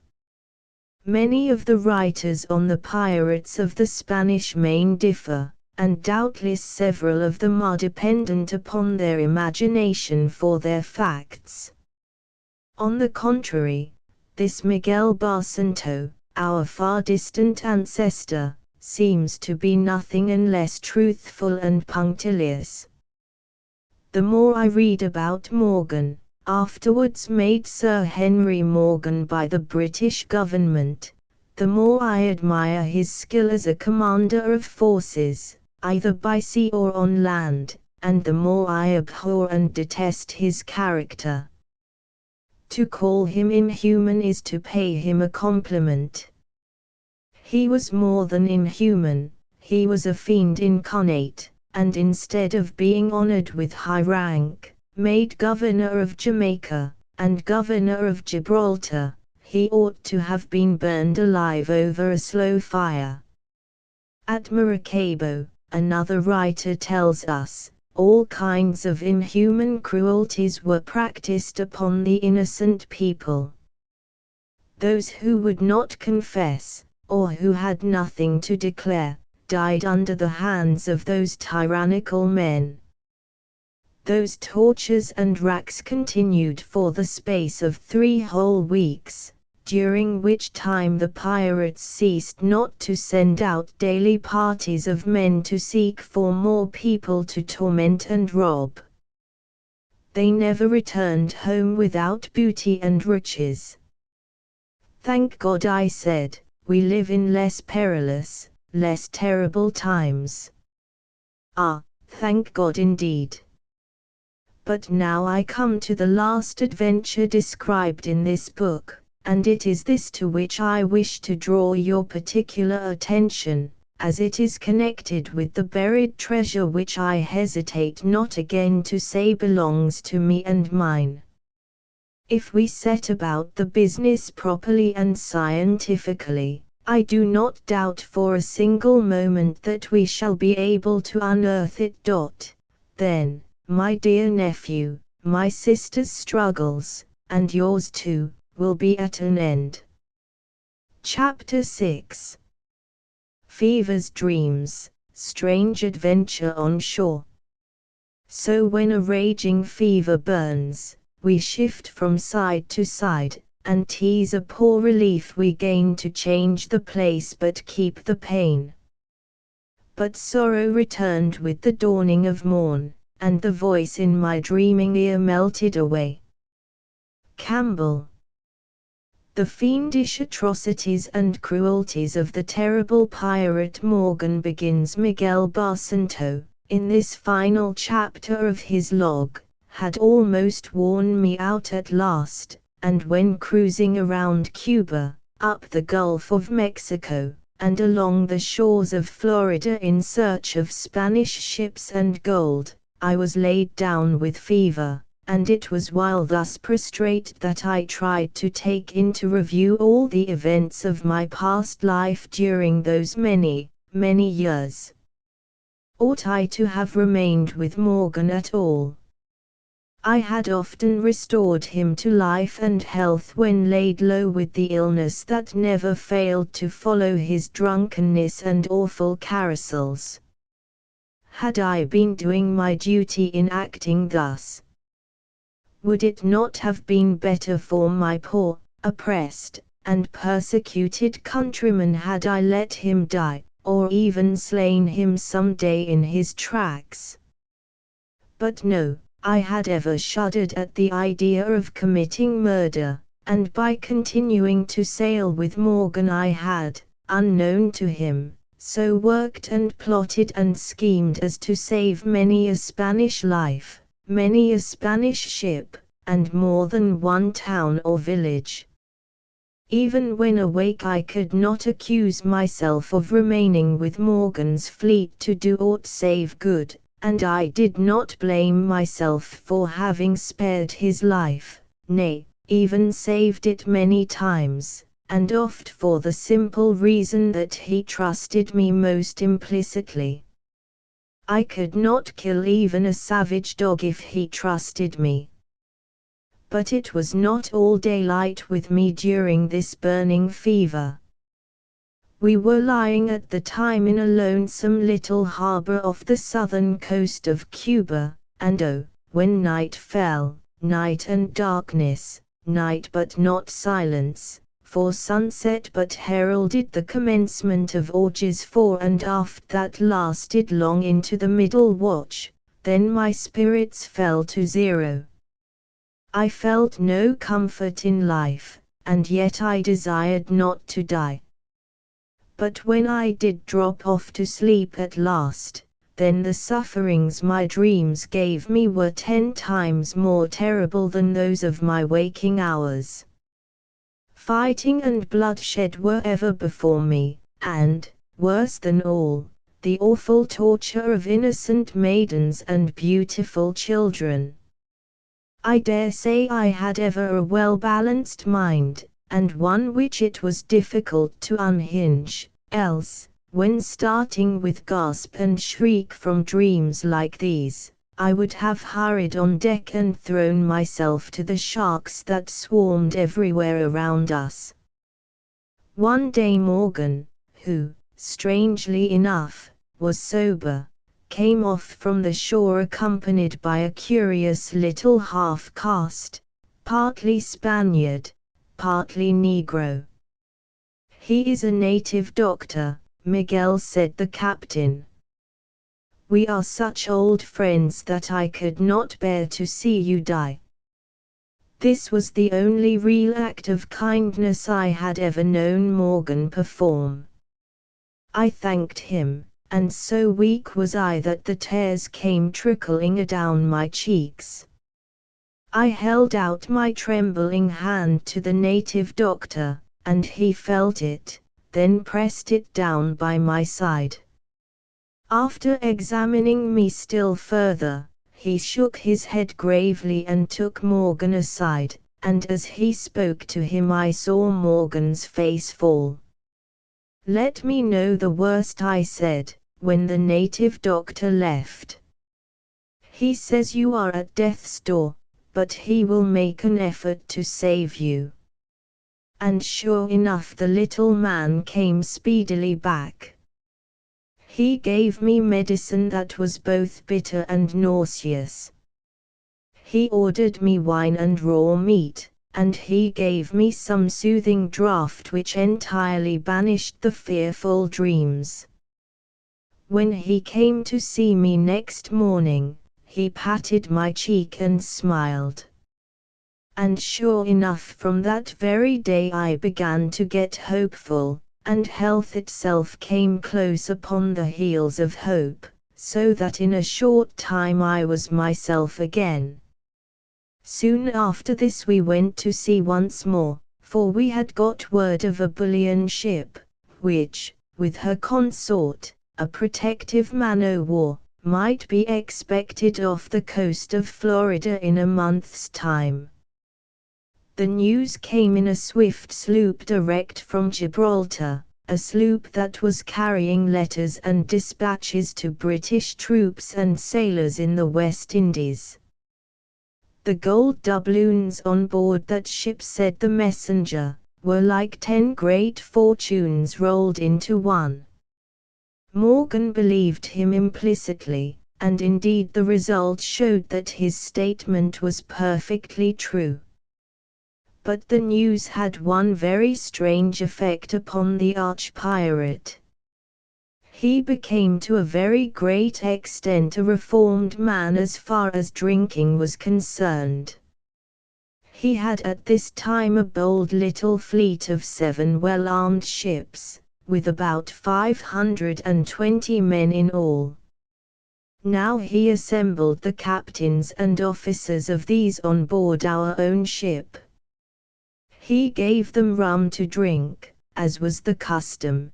Then he explained to them the dangerous nature of the expedition he was about to undertake, for the man-o'-war was larger than any he had yet encountered, and able, unless soon crippled, to blow his ships, one by one, out of the water. If, however, they could sink her and capture the bullion ship, great indeed would be their reward. And now, men, he continued, it cannot have escaped your notice that I have drunk but very little tonight. Only sober men can carry out an enterprise like this with any hope of success. I charge you, therefore, to keep your crews sober, and your rum under lock and key. You all know me by this time, and you know I am a man of my word. Here he placed a brace of pistols on the table. You see these little guns, he said. If when cruising to meet the ships I come on board and find any drunkenness on any ship, I shall with my own hand shoot the captain of that vessel through head or heart, and throw every officer on board of her into irons. And every man gave his word there and then that Admiral Morgan should be obeyed to the hilt. Then they separated, each lot of officers repairing to its own ship. ************ The adventure I have now to relate is wholly and solely my own, continues Barsanto. The admiral had spread his ships pretty well out along the shores of Florida, and they were to cruise backwards and forwards, to and fro, as it were, and thus go slowly north. There was no hurry. A signal gun fired from one would be heard 3 miles away, and each ship would repeat it in turn, so that union could speedily be effected. But the giving up of his customary stimulant had had a very depressing effect upon Morgan, and arriving off the shores of a beautiful and wooded island called Amelia, 4 miles from Florida, he determined to send me off for a day to shoot, and thus bring back for him some dainty that his stomach could relish. Though only about 4 miles wide and 16 long, this island was not supposed to be very safe, owing to a tribe of warlike Indians who inhabited it. It was said, however, that there were 1 or 2 British agricultural families here, so that, despite any hostility the Indians might evince, I expected a hearty welcome. I was to take 2 well-armed men with me, and stay for 1 night on the island. As I stepped on shore a feeling came over me that I was quite at a loss to account for. A kind of wave of extreme happiness, I am unable otherwise to express it, stole over my heart and brain. I experienced for the time being a newness of life. Why had I spent all the long years of the past on board the blood-dyed, pestilential ships of the arch-pirate Morgan, when there was so much real joy and happiness everywhere in nature? I never saw the ocean brighter, bluer, or calmer than it was today. It reflected, too, the color of the cerulean sky, with its patches of green low down by the horizon, and its slowly sailing fleecy cloudlets. Then the still, quiet woods and jungles, many of the trees draped to their very tops with a wealth of beautiful climbing wild flowers, and the patches of sward between, also spread with a floral carpet, flowers everywhere, and birds as well, birds that vied in the splendor of their plumage with the flora around them. Oh, how I wished just then that there was no necessity for me to evermore put foot on murder's awful decks. I confess I had half a mind just then to give up even Morgan. I had money enough in the Jamaica Bank to live a life of ease as far as earthly comforts were concerned. But no, I must not give up my trust yet a little, I must not throw Morgan over. So long as his life lasted there would be hope of repentance. Hide the boat in a clump of trees, my lads, and follow me. Sir, one replied cheerily. In less than an hour's time we were on the hunting path. I was surprised, however, to find so little game. We had wandered on for many miles, and I only found 2 or 3 birds that in any way resembled game. These I did not shoot. I preferred to take stock of the island today, camp by the seashore all night, sinking some creels which I had brought with me, and thus secure for the sick pirate some crabs and other shellfish, as well as a few birds, which would have gone bad if killed this forenoon.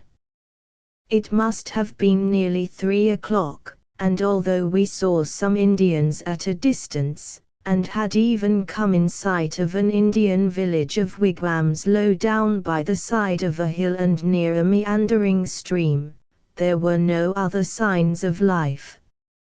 Judge then of my horror and astonishment when suddenly from a neighboring thicket there arose the most pitiful screams for help. The voice was a girl's, and she was evidently English. "Follow me, lads," I cried, drawing my sword. Next minute I found myself in a kind of glade. Here, close to a fire, were no fewer than 5 almost naked savages, their arms lying nearby.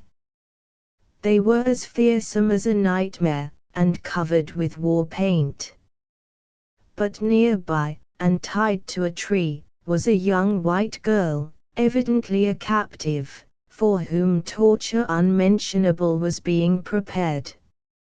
Although convulsed with terror and bedewed with tears, I could not help thinking, and thoughts travel quickly, that she was exceedingly beautiful.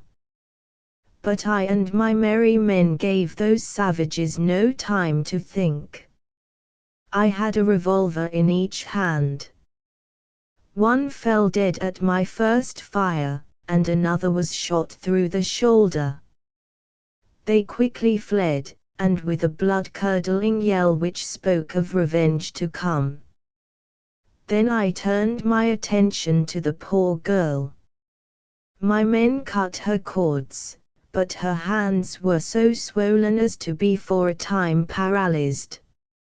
So, too, were her feet, so that even to stand was impossible.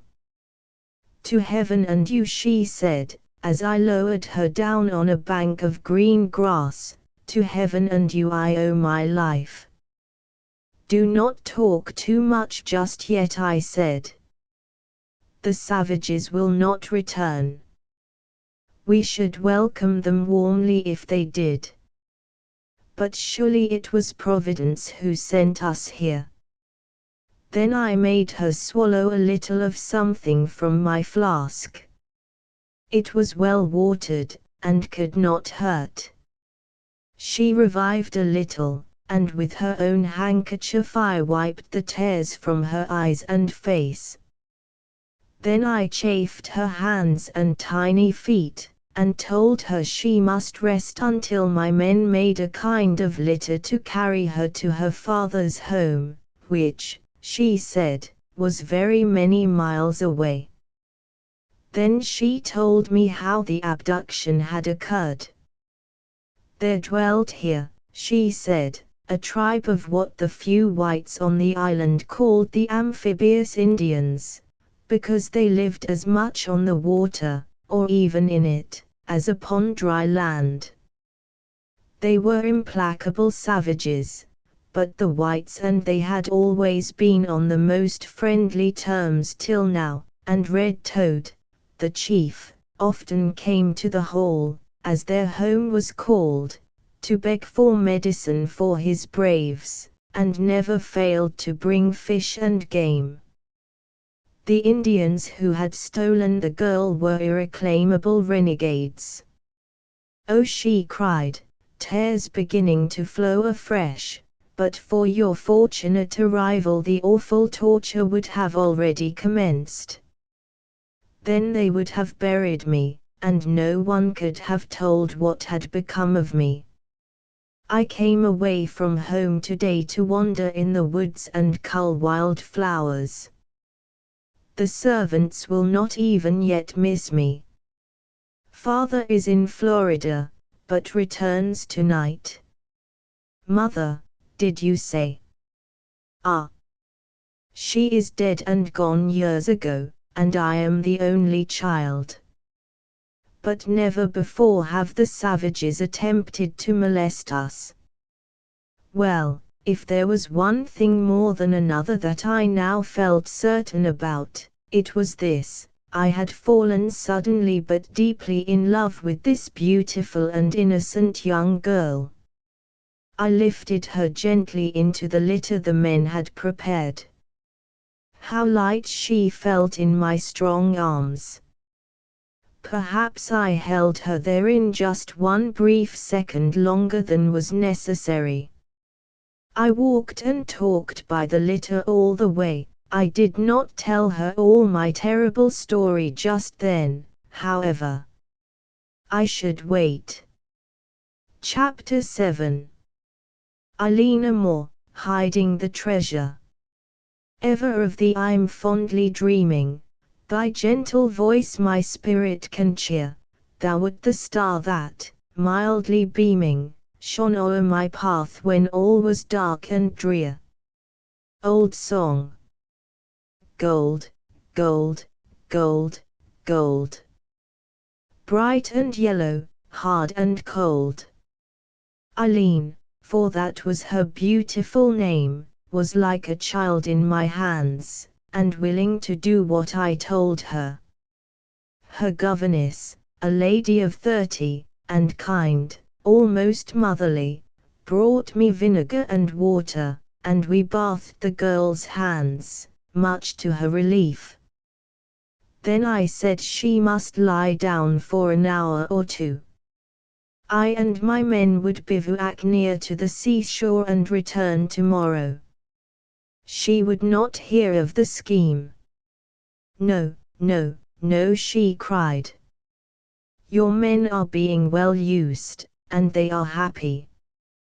The Negroes will amuse them, dance and sing to them, and find them good beds, and you must stay here tonight.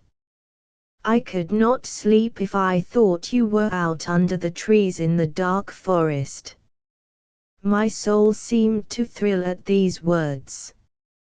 And father, you know, will be back before sundown. Do you promise, Mr. Barsanto? I will, if you call me Miguel. No one calls me anything else.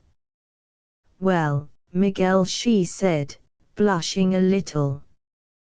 Then I will stay, I said, right heartily. Eileen was down by 5, quite recovered, and presiding over the tea table. She looked radiantly lovely, I thought.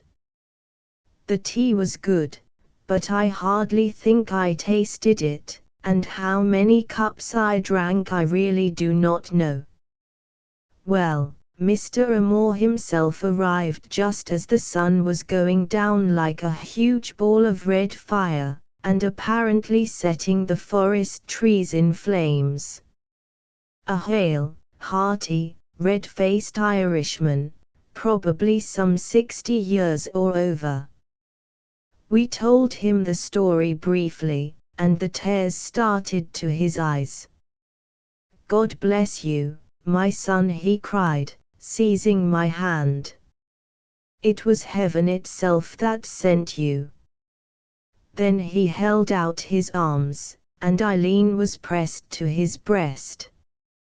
I've never had trouble before, that is, not since the first days, when I and my dear wife landed here and began to form the plantation.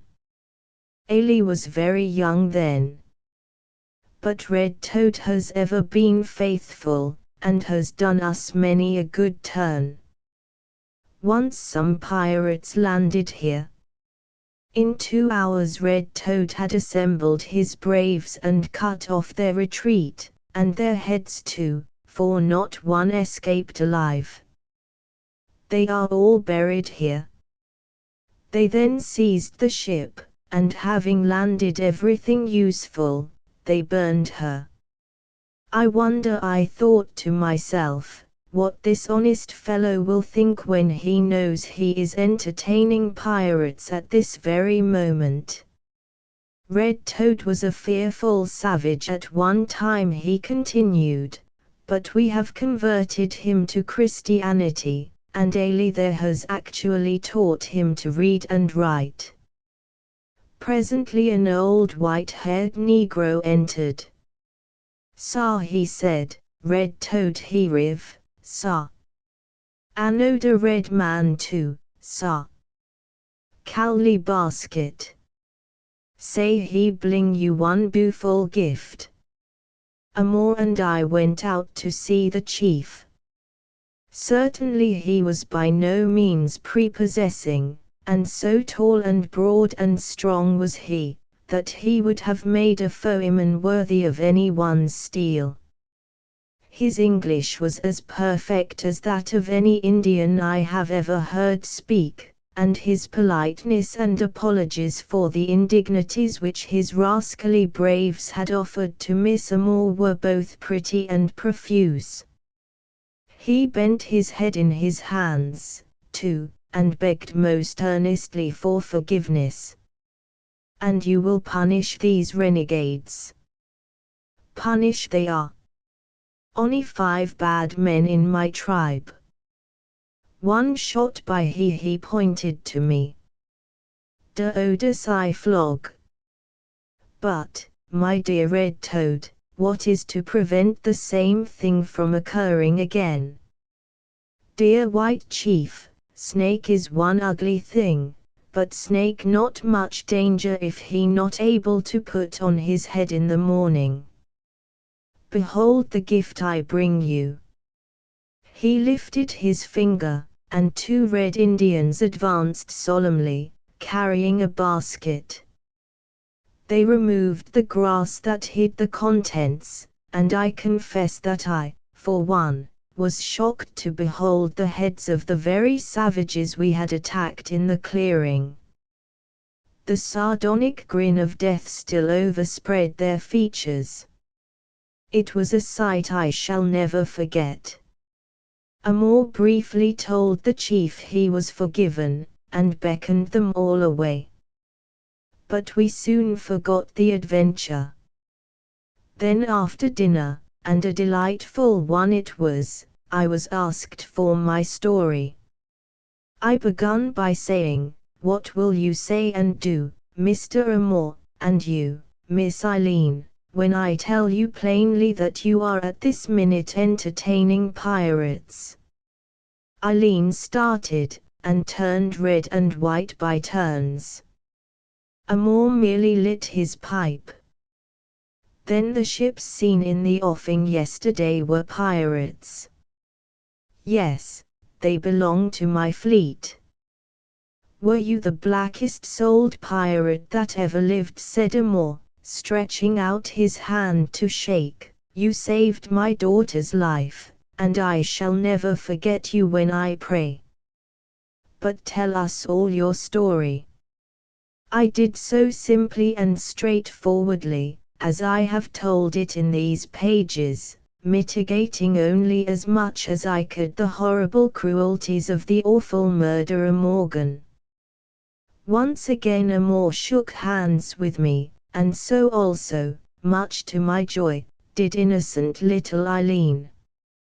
"Instead of being a guilty pirate," said my host, "I look upon you as a martyr, living a life that is horribly distasteful to you for the sake of being able, now and then, to save from slaughter some of your unhappy countrymen.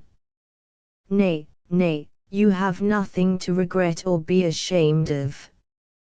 But you say you now wish to retire." "That I shall, if possible." Then Amor told me his story. It was a very simple one. He too was going home, much though he loved life on the old plantation. One half of the island really belonged to him, and he had amassed some wealth here.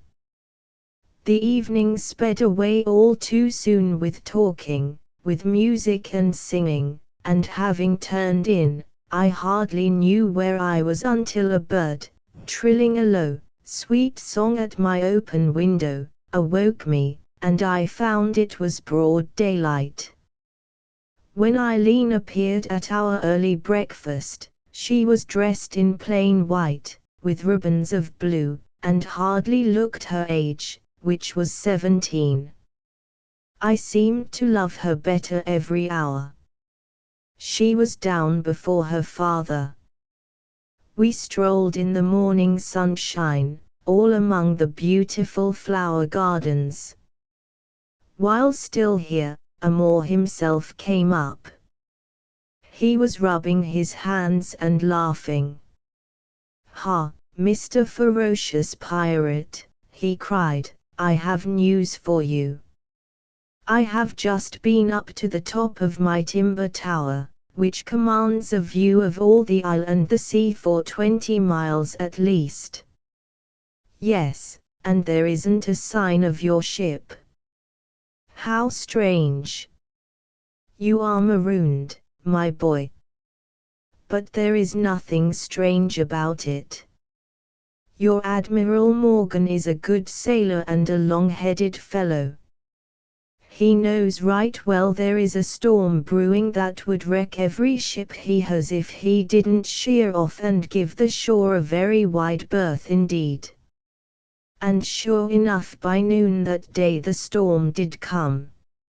It shook the great house till I expected every moment it would fall. It tore through the woods, rooting up great forest trees that had braved the elements for centuries, and it raised breakers along the island shore as high, I thought, as mountains. The sea, as seen from the tower, was all one smother of breaking, angry waves. I could not help wondering if it were possible for even our sturdy ships to brave that eastern gale. Even when the hurricane force of the storm subsided, it settled down into a steady gale, which lasted for a whole fortnight. And that gale, how I blessed it! For during this time I wooed and I won sweet Elena more, and her father consented to our union 6 months after this, when both myself and they, we hoped, would be safe on Irish shores. But one day the Admiral's ship appeared, and cast anchor not a long way off. Oh, that sad parting! It may be imagined, it cannot be described. Morgan met me at the gangway, and was evidently glad to see me. He appeared paler and stronger than I had known him for many a month, and attributed his resurrection, as he called it, to his limiting his drink, reducing, in fact, almost to nil. But he had a strange story to tell me. The gale had separated him from his ships, but he had given them orders before this that if they lost each other they should bear up for Jamaica. He had another reason for this. From all accounts the man-o'-war that was convoying the bullion ship was so large and formidable that it would have been madness to attack her. He had ordered, therefore, a large English man-o'-war to come to his assistance with all speed. Meanwhile he had determined to depend as much on the fleetness of his vessel as upon anything else. The gale had been so terrible for 9 whole days that nothing could be done. His fleet, tacking and half-tacking, for the wind had a deal of north in it, must now be at Jamaica. But he had determined to look out for the Spaniard. Good luck, as he called it, seemed to favor him, for one wild morning, when the sun leaped red out of the ocean, tipping the foaming wave crests with blood, low down to leeward, and staggering under bare poles almost, was the huge Spanish bullion ship. And no man-o'-war was in sight.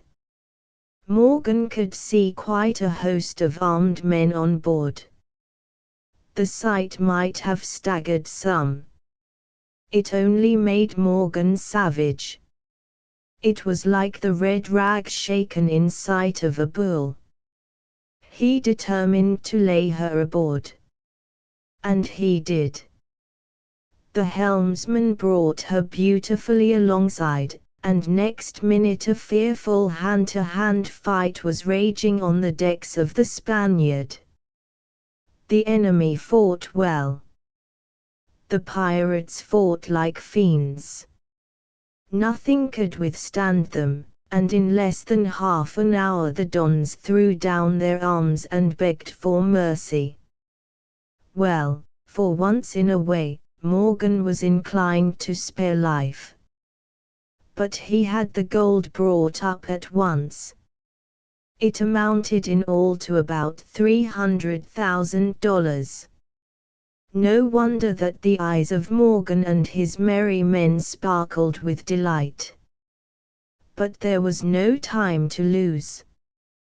The great man-o'-war, which had got separated from her charge, might appear at any moment, then the tables would be turned with a vengeance. So the gold, it was contained in iron boxes, was speedily transferred to Morgan's ship. "I'm going to spare your lives," he told the captain of the Don, "but I must draw your teeth, so that when your man-o'-war finds you he'll have to take you in tow." Then at Morgan's orders the small arms were put on board his ship, also the ammunition. The large guns were thrown into the sea. Provisions and light wines were requisitioned, and then the rigging was hacked in pieces, and the sails and sheets rendered completely useless, so that when the admiral's ship cast off from her, she rolled like a log in the water. That was Morgan's story to me. And now he said, I have distributed a goodly portion of gold among my brave fellows, and I am going to hide the rest. And why? Why, because 10 to 1 the man-o'-war will catch us. That we will be retaken by a British man-o'-war shortly I know, but I mean that neither the Don nor the Briton shall touch $1 of this gold. Can you suggest a place? Yes, I know the very trees under which it can be hidden.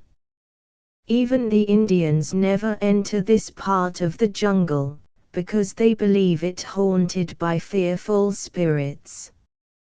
But I continued, the Indians are far away at the other end of the island, holding a war dance.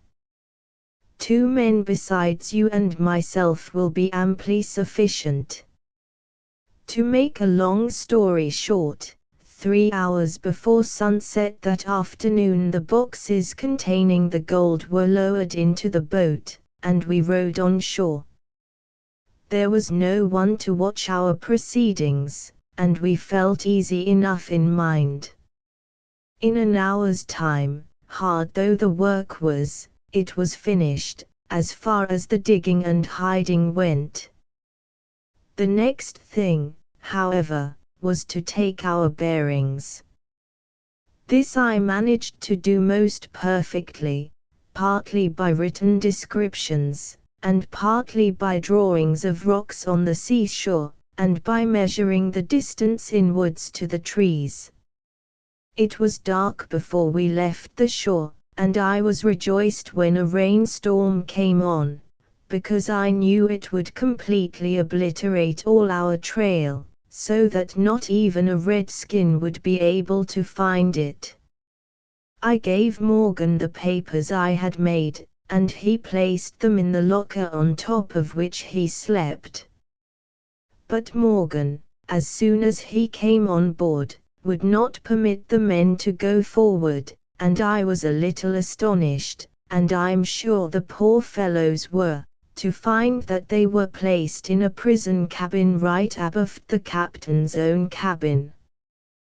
They had a plentiful supper handed in to them by Morgan himself, as well as a huge can of rum and another of water. We got up anchor, and stood out to sea immediately, for the wind had gone round, and was now fair for Jamaica, and as we had no great wish to encounter the Don, we took advantage of it. But now comes the horror which forever after steeled my heart against the monster Morgan. Chapter 8. A deed of dreadful note, all sail for the island of gold. In the dead vast and middle of the night. Shakespeare. A sail, a promised prize to hope. Asterisk asterisk asterisk asterisk asterisk blow fair, thou breeze. She anchors ere the dark, how gloriously her gallant course she goes, her white wings flying. She walks the waters like a thing of life. Byron. After all my adventures and the hard work and fatigue I had undergone in burying the gold, I slept soundly that night. I must have gone off almost immediately after I turned in. At all events, I heard nothing until the little nigger, Joe, came to tell me that pletty soon, sir, de flies gobble up all de breakfast suppose you no come. I was a little surprised that I saw no breakfast taken to the prisoners, and still more so when I went towards the door of their prison and found it ajar. I at once asked Morgan about the men. He smiled grimly. Dead men tell no tales, he said. Then he resumed his walk up and down the deck. I was horrified. Curses rose to my lips, but I did not utter them. I believe my hand felt its way to my pistol belt, and I rushed down below for fear of doing something desperate. Morgan had murdered his prisoners, poisoned them and thrown them into the sea through the port, for fear they might tell to others the whereabouts of the hidden gold.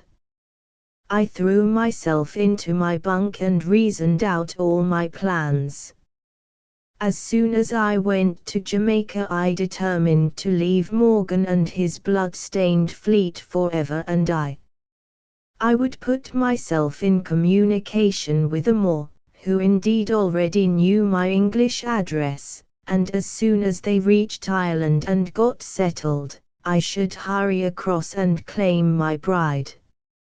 I told Morgan nothing about this, for certain I am that though he liked me well as a friend, had he known I was about to leave, or desert as he would have called it, his suspicions would have been aroused, and for fear of that hidden gold being taken, he would have found means to murder me as he had to murder those faithful and honest sailors.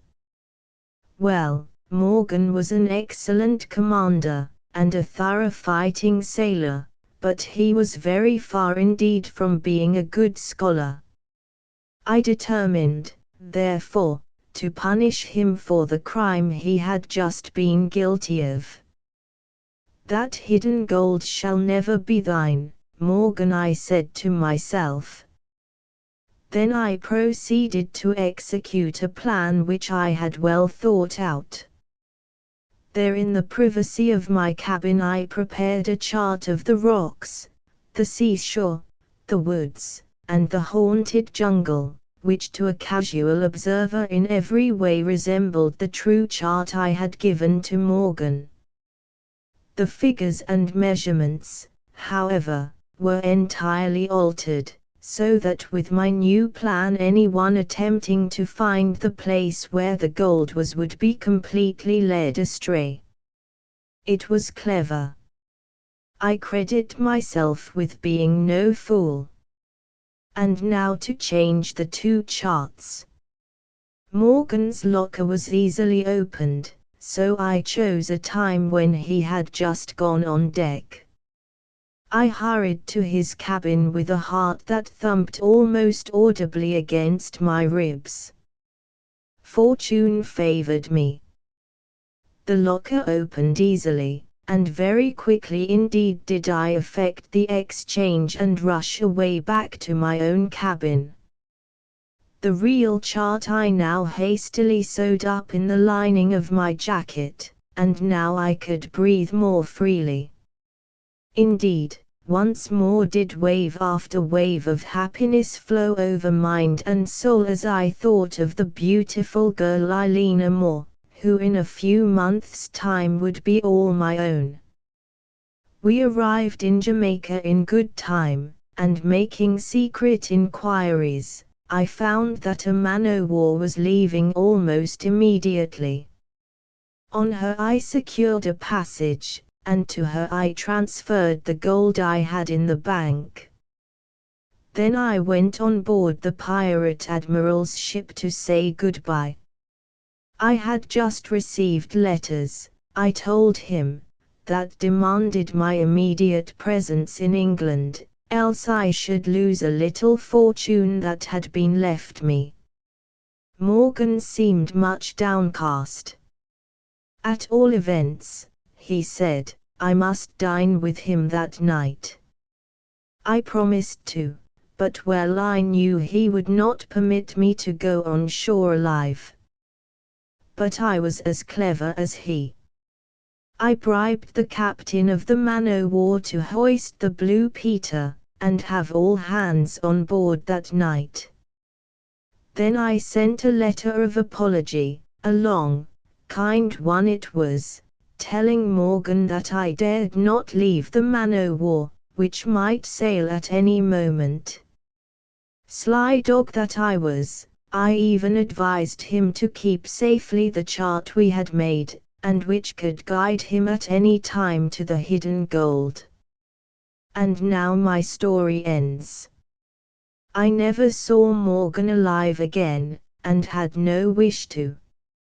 I am getting an old man now, and have more of this world's wealth than I can spend. My life has been a very happy one with dear Eileen, and is so still. I shall never go in search of the hidden gold, but to this story I append the chart. The husband of one or other of our 2 girls, if ever they marry, may find out the treasure on Amelia Island. I leave the written story in a large box in an upper room, and that box I will never myself open or cause to be opened.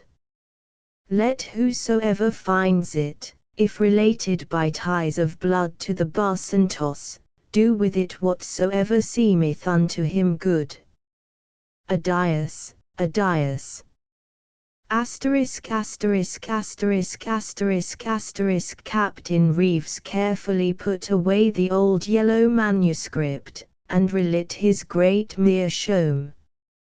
For a time he smoked in silence, then turning towards myself and young Miguel, "My dear friend," he said to me, "for as a friend I look upon you, I need not say that I rely upon your not saying anything to anyone concerning the story you have just heard completed." That I said, "You may well do, Captain Reeves. I am a naval officer, and, I believe, a gentleman." But I added, "It is indeed a strange story, and had some men read it to me, I should have told them it was all a fable or romantic fabrication. Have you done anything yet concerning it?" "No, but I mean to, and that right speedily, though I think it is but little likely that any party will be before us. My dear Gordon," he added, "you are a sailor, and you have a long head of your own. Do you feel inclined to join us in trying to unearth this gold? I will pay all expenses for our little yacht, our outfit, and everything else." I laughed. "I am always well pleased," I said, "to take up any scheme that promises adventure. Besides," I added, "a breath of the briny ocean would do me good, for I have recently come off a spell of very hard work." We shook hands. "Miguel," said Reeves, "of course I depend upon you. You may lose a session at the university, but you are a young man, and that you can make up." "Well," I continued, "have you as yet formed any plan or scheme of procedure?" "I have," he answered. "But now, as the night is far spent, let us retire, and away on the hill tomorrow, with no one to listen to us save the titlarks. I shall lay it before you. ********** To have seen us next day bringing down the ptarmigan and grouse in company with our gillies and dogs, no one would have believed we had any grand gold hunting scheme in our heads. But as soon as luncheon was served, in a clearing among the heather, we gave our guns and bags to the gillies, and telling them we should shoot no more, sent them home. One, we said, might return for the basket in a couple of hours. We made a hearty meal, then once more Captain Reeves took up his tale. "In this gold chase of ours," he said, "I have no intention to minimize the difficulties, not to say dangers, we shall have to encounter. As we have already seen, at the time or date of the hiding of the gold, the beautiful island of Amelia was almost all a wilderness, with many a jungle dark and drear. But there has been a change, and many a change, since then, and I am informed that it is now well populated, and has on it many a smiling farm, though much woodland still remains, and I am told that the larger and more ancient trees have been carefully preserved. There are, however, villages here, and a seaside resort called Ocean City. But, my dear friend Gordon, difficulties were made to be surmounted. Yes, I added, smiling, or, like ninepins, Miguel, my lad, put up to be bowled over. Well, anyhow, I'm going to make a good bid for success, and we can't do more than our best, can we? No, that we can't. Well, then, our search ground, as far as I can tell, lies near a charming country seat called Citrona. Here is an extract I wish to read to you. No matter where I got it, 1 mile from Fernandina, and an equal distance from Ocean City, lies the charming bayside estate of Citrona.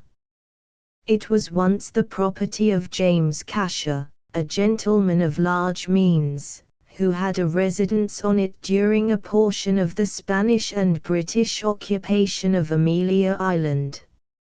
In subsequent years, say from about 1885 to the time of his death, this attractive place was owned by the late Senator D.L. Ulay, who regarded the property as the most valuable suburb of the growing town of Fernandina. The property is now owned by Mr. Samuel Swan. And now, continued Reeves, I have good reason to believe that in a plantation not far from this estate is our ground. But here comes difficulty number 1. What excuse can we give for digging in mounds or elsewhere? As I did not answer immediately, he continued, I have ever found your gentleman American a truly kind and hospitable sort of a fellow, and always willing to help a Britisher if he had it in his power. Well, now, I'm really afraid that a white lie or two will have to be exploited over this business, so I thought of casting anchor in the bay, and representing ourselves to be a party of enthusiastic scientists and geologists, engaged in anthropological and other studies, and so beg leave to open mounds here and there to unearth bones, pottery, and ancient armor. Miguel, you will have to mount a pair of spectacles, and try to look wiser than ever you did before in your life. That won't be difficult, said Miguel, laughing. I think, said I, that your plan is feasible enough. Well, then, we shall consider it carried without a dissentient voice. And now, Gordon, I depend upon you to charter for us a nice little steam yacht. You are a doctor of science, at all events, and can talk science. I have studied a good deal, and Miguel, here, is also a student, so that our white lie will not be difficult, I think, to play up to. I lost no time in going south to Glasgow, and was soon fortunate enough to fall in with the very thing I required. I wrote to my friends, with the result that they were soon with me in my hotel, bag and baggage, and by this time everything was ready. In a day or two we cleared away from the Broomielaw, dropped down the wide, romantic river, and next morning saw us not only safely round the stormy Mull of Cantyre, but standing well out to sea, skirting the northern shores of Ireland. Though it was late in the year, the weather was clear and fine. Whenever a fair wind blew, we went ripping along before it, at other times we were under steam. I confess that I for one felt somewhat anxious as we began to near the coast of Florida. How would it all end, I wondered. We had many a long talk about our prospects when there was no steward's ear to listen, and we generally came to the conclusion that our chances of success were very fair indeed. There was one thing, however, that I could not put my faith in, and do not even now, and that was and is Captain Reeves's dipper. This is an instrument which is carried along close to the surface of the ground, the long needle of which he assured me never failed to tilt if there be gold beneath the surface. When we reached the bay at last we cast anchor. Reeves had a copy made of Barsanto's chart and instructions, and this when we went ashore in a boat next morning he took with him, leaving the other on board, for to have lost the plans would have meant certain failure after all the trouble and expense we had been put to. What will be our reception? Will our ruse be seen through? These were among the questions uppermost in my mind, at all events, as the little boat dashed through the water towards the beautiful beach. Chapter 9. In search of gold sail like my pinnace to these golden shores. Shakespeare.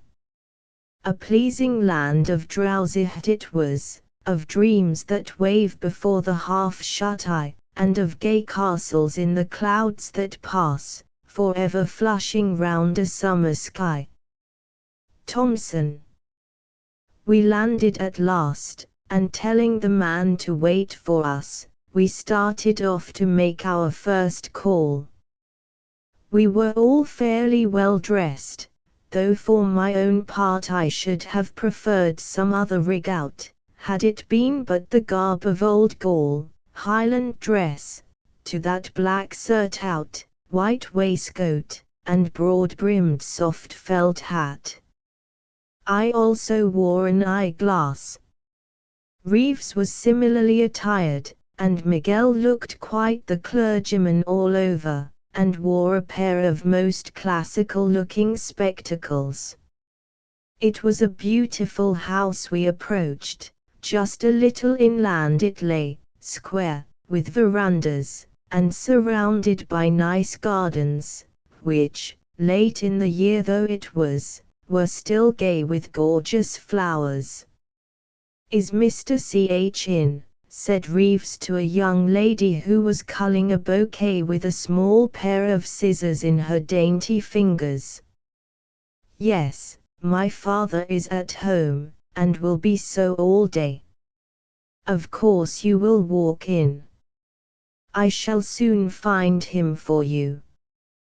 We smiled, thanked the young lady, who by the way was very good-looking, and were soon seated in a large and prettily furnished drawing-room. In a few minutes Mr. H himself came in, holding our cards in his hand. "Glad to meet Britishers," he said frankly, "for mind we Southerners can never forget that your country had a leaning towards us during the Great Civil War." "That I can testify to," I said, "for my own ship was what we sailors call chummy ship not only with the Alabama, but with the Georgia and Florida, and once I and another officer had the pleasure of sending the big Vanderbilt, a Yankee who was looking for the daring cruiser, on a wild goose chase of over 1,000 miles. Bravo! Well, what can I do for you?" "We are what they call scientists, or savants, on the other side of the ocean," replied Reeves. "They say the best study of mankind is man. Perhaps, but at present we prefer them dead, and nothing except bones." I begin to see, said our host. On this beautiful island of yours, Reeves continued, many hundreds of years ago, a strange tribe of Indians lived. They were probably different from any now in existence. So, too, were their arms and implements different. Well, we have it on pretty correct information that hundreds of these were buried in certain mounds which we possess the means of locating, and that with them rest their arms and implements. We wish, if permitted, to do a little in the way of excavation. Can you assist us? I do not think, returned Mr. H., that there can be any mounds of interest on the patch I own, but farther back is the property of my neighbors, and I am sure they will only be too pleased to permit you to excavate as much as you please. Now listen, gentlemen, he added. Today you must take luncheon with me all alone, and not trouble your heads about excavations or exhumations either. After luncheon, if you will allow me, I will drive you over the island. We will be delighted, said Reeves. Then you shall dine with myself and daughter tomorrow evening, and I will take care you meet just the landed proprietors that can assist you. The mounds you say are around here? Within a radius of about 3 miles. Capital. The luncheon passed off most pleasantly. Then our parson, that is, Miguel, and Miss H found themselves by the piano. Strange that under circumstances such as these two young folks always find out that the one knows precisely the same songs as the other. Well, most sweetly did they sing them too. But yonder were the horses pawing the gravel, and very soon we were all off on one of the most pleasant drives ever I have had in my life. The country seemed to me more pleasant now than it would have been in summer, for the air was cooler far, and there was no want of either trees, flowers, or foliage to gaze upon and admire. The farm blocks and the cottages, too, were all thoroughly American, and all the greater treat to behold on that account. It was indeed a lovely island. The drive was a long one, and when we reached our little vessel that night, we were all just pleasantly tired. But we were right well pleased with the progress things had made. The dinner next day was a great success. The men we met professed themselves honored at meeting savants from the dear old mother country, gladly gave us permission to excavate wherever and whenever we pleased, and not only that, but they made us promise to dine with them as often as we could spare the time. We want, one of them said, to make it just all one pleasant kind of a picnic for you, so that you may have reason to remember the cozy little island of Amelia. We were profuse in our thanks, and on the very next day we set to work in earnest. It must be understood that not one of the three of us went by his real name. We were very cautious indeed. Even those I had hired the little yacht from knew us not, nor did any man on board know where we came from when we sailed from Glasgow. We were going on a pleasure cruise, that was all, and it was connected with the study of science. But we paid our few men well, they had plenty of tobacco, good food, and a fair allowance of grog. What cares Jack for anything else? As far, therefore, as our sailors went, we were safe. But we had to have laborers as well to assist in digging. Herein lay our chief danger. As for the removal of the gold, although Reeves was as honest a man as ever I met, no thought that he was doing any harm in removing the doubloons, if we had the good fortune to find them, ever crossed his mind. The island had been British. It was taken from the British. The gold belonged by right to the Spaniards, moreover, and more particularly to that branch or family of them from which he was directly descended. No, he should be but repossessing himself of what belonged to him.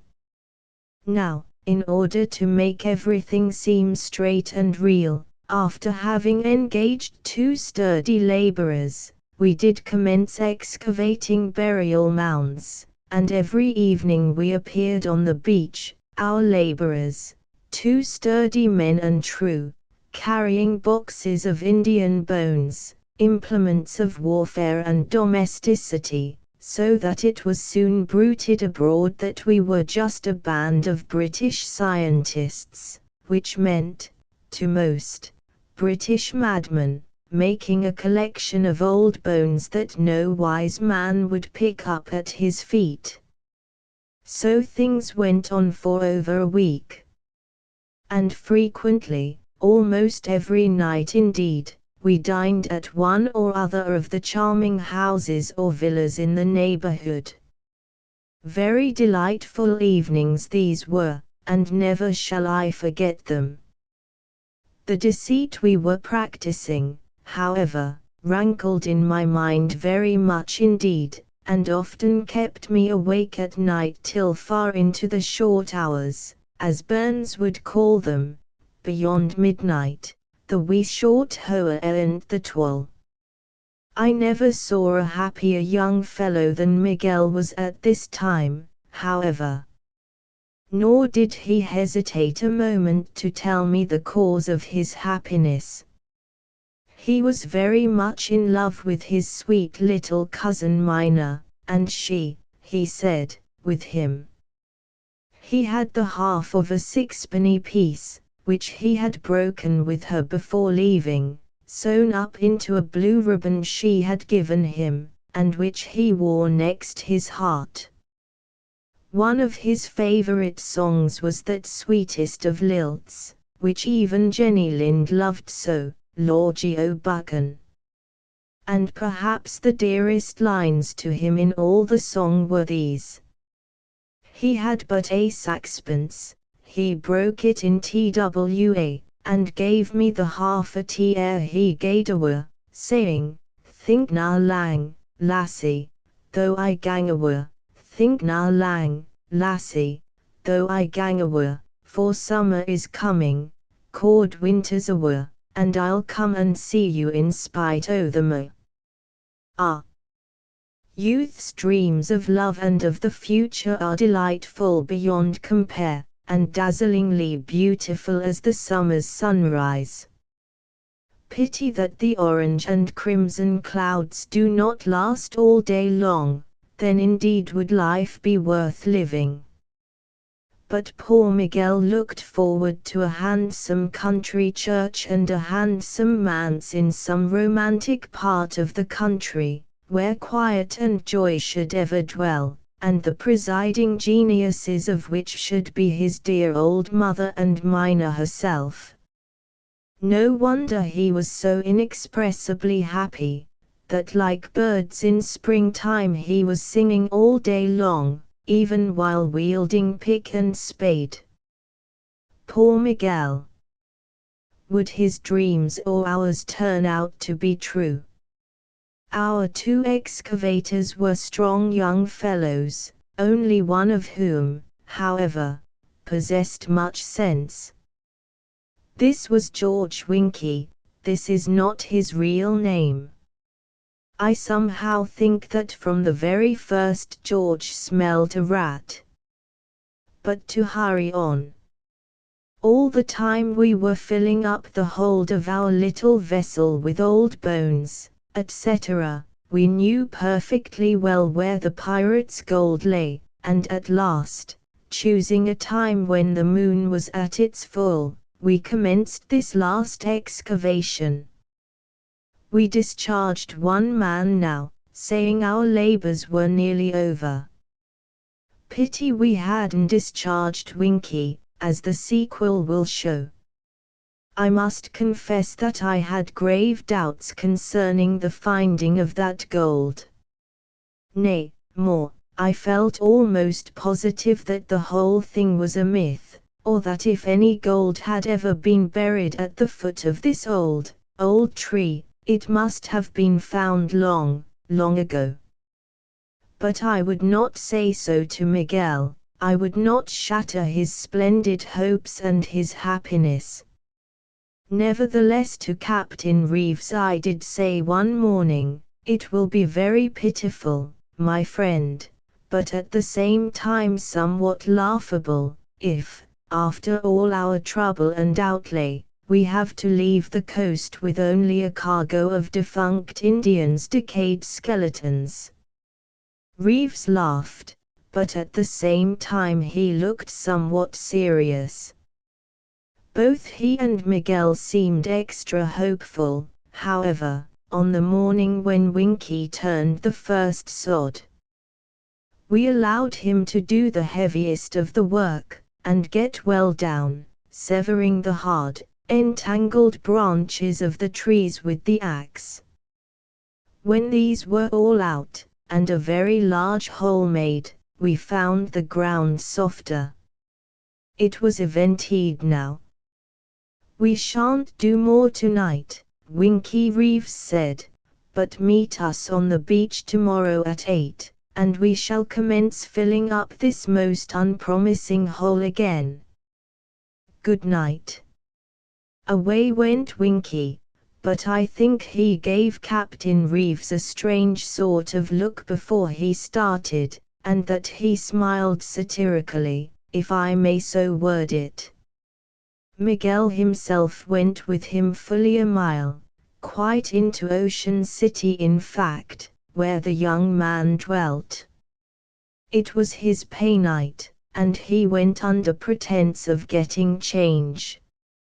Miguel paid him in an inn, and made him drink several glasses of old rye whiskey, leaving him apparently very happy and careless while discussing a fourth tumbler.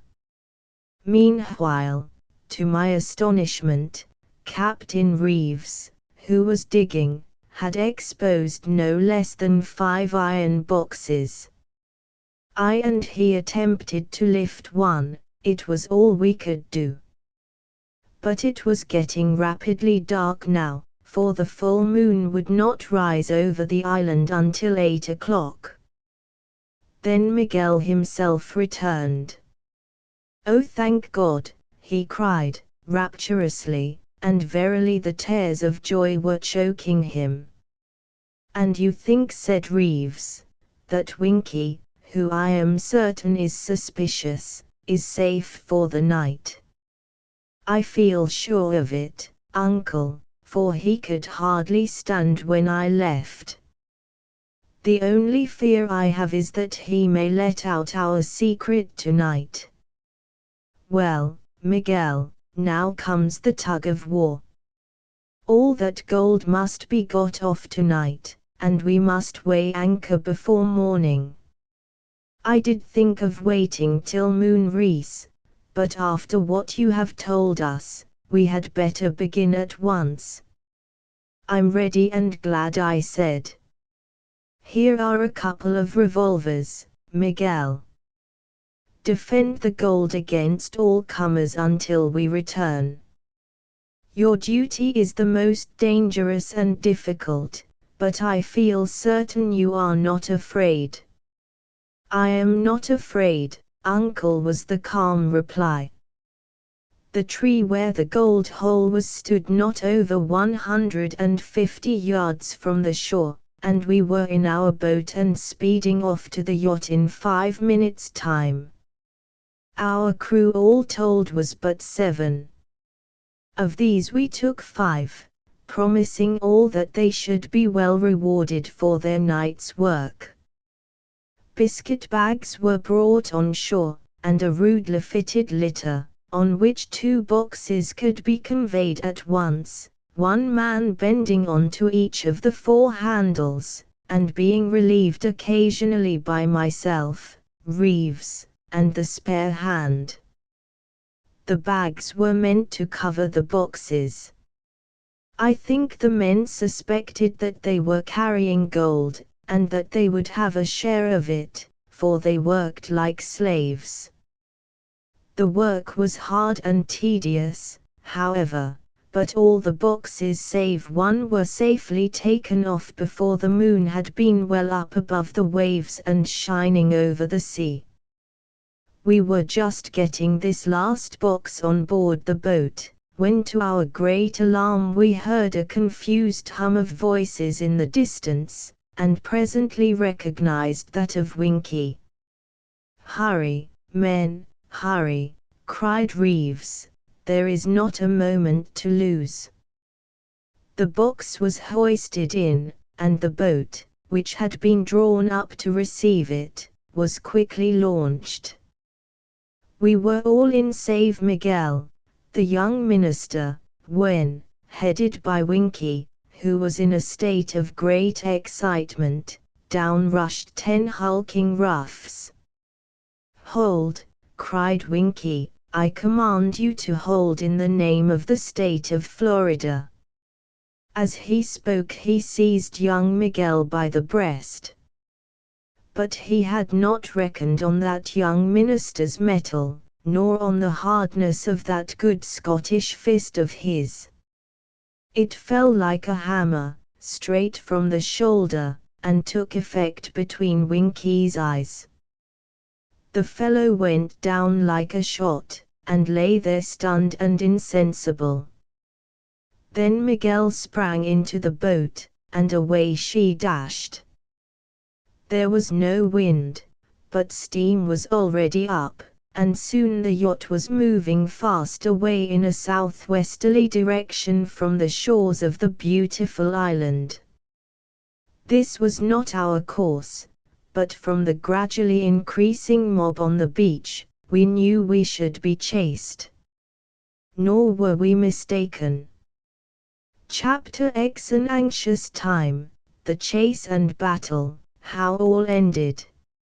Now haste, my men, and launch the boat, our pursuers are at hand. Once on our bark we'll safety have, but there's danger on the land. A wet sheet and a flowing sea, a wind that follows fast, and fills the white and rustling sail, and bends the gallant mast. Now, having been granted leave by the proprietors of the land to excavate and to carry away curios, we knew well that no state would give permission to any swift yacht to follow and capture us. Still we well knew what enterprising men there are in the southern states, and how quickly a vessel of exceeding swiftness could be hired for any private adventure. I for one, therefore, was not a bit surprised next morning at sunrise when told by Miguel that a small, wicked-looking, black steamer was bearing down on us, and coming up with us indeed, hand over hand. "She'll overhaul us in a couple of hours," he said. I dressed quickly and went on deck. Captain Reeves was already there, and all eyes were turned astern. "The fact is," he said, in answer to a question put by me, "we are short of coals, and the mate, thinking all was perfectly safe, had banked fires, and was dodging on under sail with the little bit of wind there was. Fires are only just stirred up, but that little fiend has the weather gauge on us." "It's a private venture?" I said inquiringly. "A private venture," cried the mate angrily, "it is more, it is a piratical adventure, and I for one would counsel resistance to the last. So sorry the fault is mine." "Well, we have 2 6-pounders. I'll take the fault. I'm a good shot, and blame me more than ever if I don't make her trip over the wreck of her own rigging. So the guns were loaded with ball and run aft all ready. On came the black one, on went we. We had bags of lard and even a fat ham or two to pop into the fire when we wanted to fly. By 10 o'clock the enemy was near enough to hail us through the speaking trumpet. Lie to at once, or we'll grapple and board you. Don't want any loss of life, but we are 25 strong, and each man has a revolver. The answer went from the speaking trumpet of bold Captain Reeves, if you come 3 fathoms nearer, we'll astonish your weak nerves, we shall treat you as pirates, and sink you. There was simply an ironical cheer by way of reply. Get the fat in the fire now, shouted Reeves to the engineer. Get all pressure of steam up, anyhow. Now, mate. The first gun was run out and fired. Brrr, rang. Hardly had the smoke cleared away ere we could notice the consternation on board the black one. The funnel was a wreck. Change your course and haul off, or we'll give you another, cried Reeves. No notice was taken by the enemy. The mate took very great pains indeed with this second shot. It struck their foremast not a fathom above deck, and down it came thundering over the bows. We saw we had the victory. I should be sorry to think anyone was killed or hurt, but we gave them 3 cheers, and as steam was now fully up, we went tearing through the water, and in an hour's time we were out of sight over the horizon. A splendid, spanking breeze now sprang up, and in a few days we were able to take in coals at an island which for obvious reasons must be nameless. We steamed away in the gloaming still south and by east, but as soon as night fell we altered our course to northeast by north, and were soon far away on the dark blue sea, and on our way to British shores. We were all very happy and very hopeful now, but above everything it was a treat to witness the quiet joy of poor Miguel. Ah! Youth is indeed a glorious time, but when he talked to us of his future, the young fellow's face seemed really to be transformed, and to shine. Then at all other times he was just his same old self, and the life of everybody on board.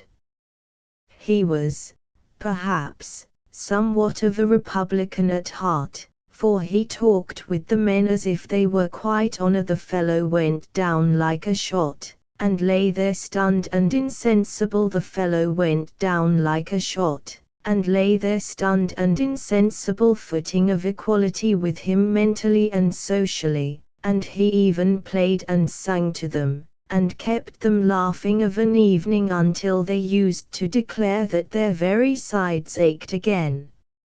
I am certain that there was not a single member of the crew who would not have fought for the young minister, as they called him, until blinded with their own blood, so much beloved was he. And now, while sailing along on a gentle breeze and doing but little over 6 knots an hour, for so thoroughly were we enjoying the voyage that no one seemed to be in the least hurry to get back again even to bonny Scotland, a day was set apart to count our coin. It took us quite a long time. The gold was of the purest, and all was in Spanish doubloons. It ran up to the very respectable sum of £60,000. We took the men partly into our confidence, telling them that the money, we said nothing about the amount, had belonged to our ancestors, and therefore was ours, and that on the day when it was safely lodged in bank, the engineer should have a gift of £150, the mate the same, and each of the sailors £100. The announcement was received with a wild, ringing British cheer. Then things went on just as before. Now there was more money buried in the island at the foot of another tree, but contrary to the account given by American papers, this did not amount to over $10,000, a goodly sum, however, for a man like Winkie to get his hands upon. He was welcome to it as far as we were concerned. But the finding of it and the behavior of Winkie afterwards make quite a little story all by themselves. Winkie, it seems, had stolen a portion of our plans describing and locating the smaller portion of gold, which also lay at the foot of a tree. We had hardly sailed, it seems, ere he got hold of a certain Mr. Green, again the name is fictitious, and communicated the wonderful tidings to him. Then they employed another man to assist them to dig, and one night they all set out on their gold hunting expedition. Their excitement was really feverish, and the old rye they consumed to banish nervousness only served to excite them more. But it made them reckless. Arrived by the weird old tree, they commenced operations at once, first with shovel and pick, and next with axes. Gnarled and hard were the roots of that ancient king of the forest, and loudly rang the sound of the blows on the stillness of the night. Still they worked away with a will. Not a great distance off from the spot where they were at work stands the farm of Mr. M.W.H. The unusual sound disturbed the good people there. I quote from an American paper dated the 6th of June, 1897, when I say, Mr. M.W.H. lives within 200 yards of the spot, and heard distinctly the noise of the axes. As this was unusual at such an hour, he and his son went out to investigate. They found the 3 men at work digging, but as they were on other property, decided not to disturb them. After hours of hard work, the treasure delvers at last struck metal. Feverishly they cleared out the impeding earth, and speedily laid bare a much rusted iron box. In a state of intense excitement they lifted it to the surface, and leaving the hole as it was hurriedly dragged it away. After going a short distance toward the city, they stopped for consultation. The 3rd man was paid, and directed to go home and keep his mouth shut. Green and Winkie labored painfully home with the box, and before morning succeeded in getting it into Green's room. Here they hurriedly removed the lid, whose lock and hinge had rusted off, and there before them lay a fortune in Spanish doubloons. The fortune, reader, as I have already stated, knowing, as I well do, all the outs and ins of the matter, was not such a wondrous one after all. But as what followed forms a rather curious story of human credulity and overconfidence, I must tell it briefly. To begin with, then, Green and Winkie were of opinion that as soon as the owner of the property on which the old tree stood discovered the find he would claim the gold, so they decided that the safest plan was to get it away out of Fernandina with all speed.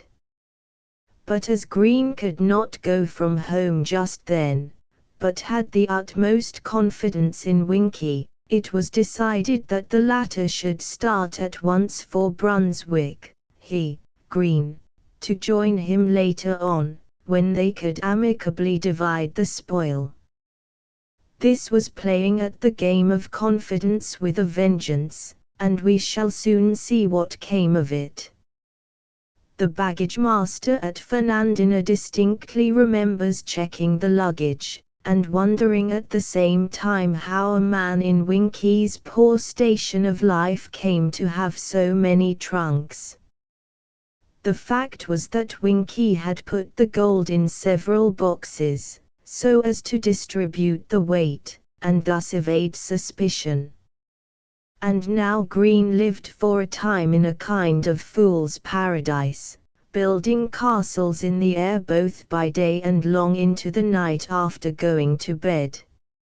He also threw out many mysterious hints to his friends, though he told them nothing definite.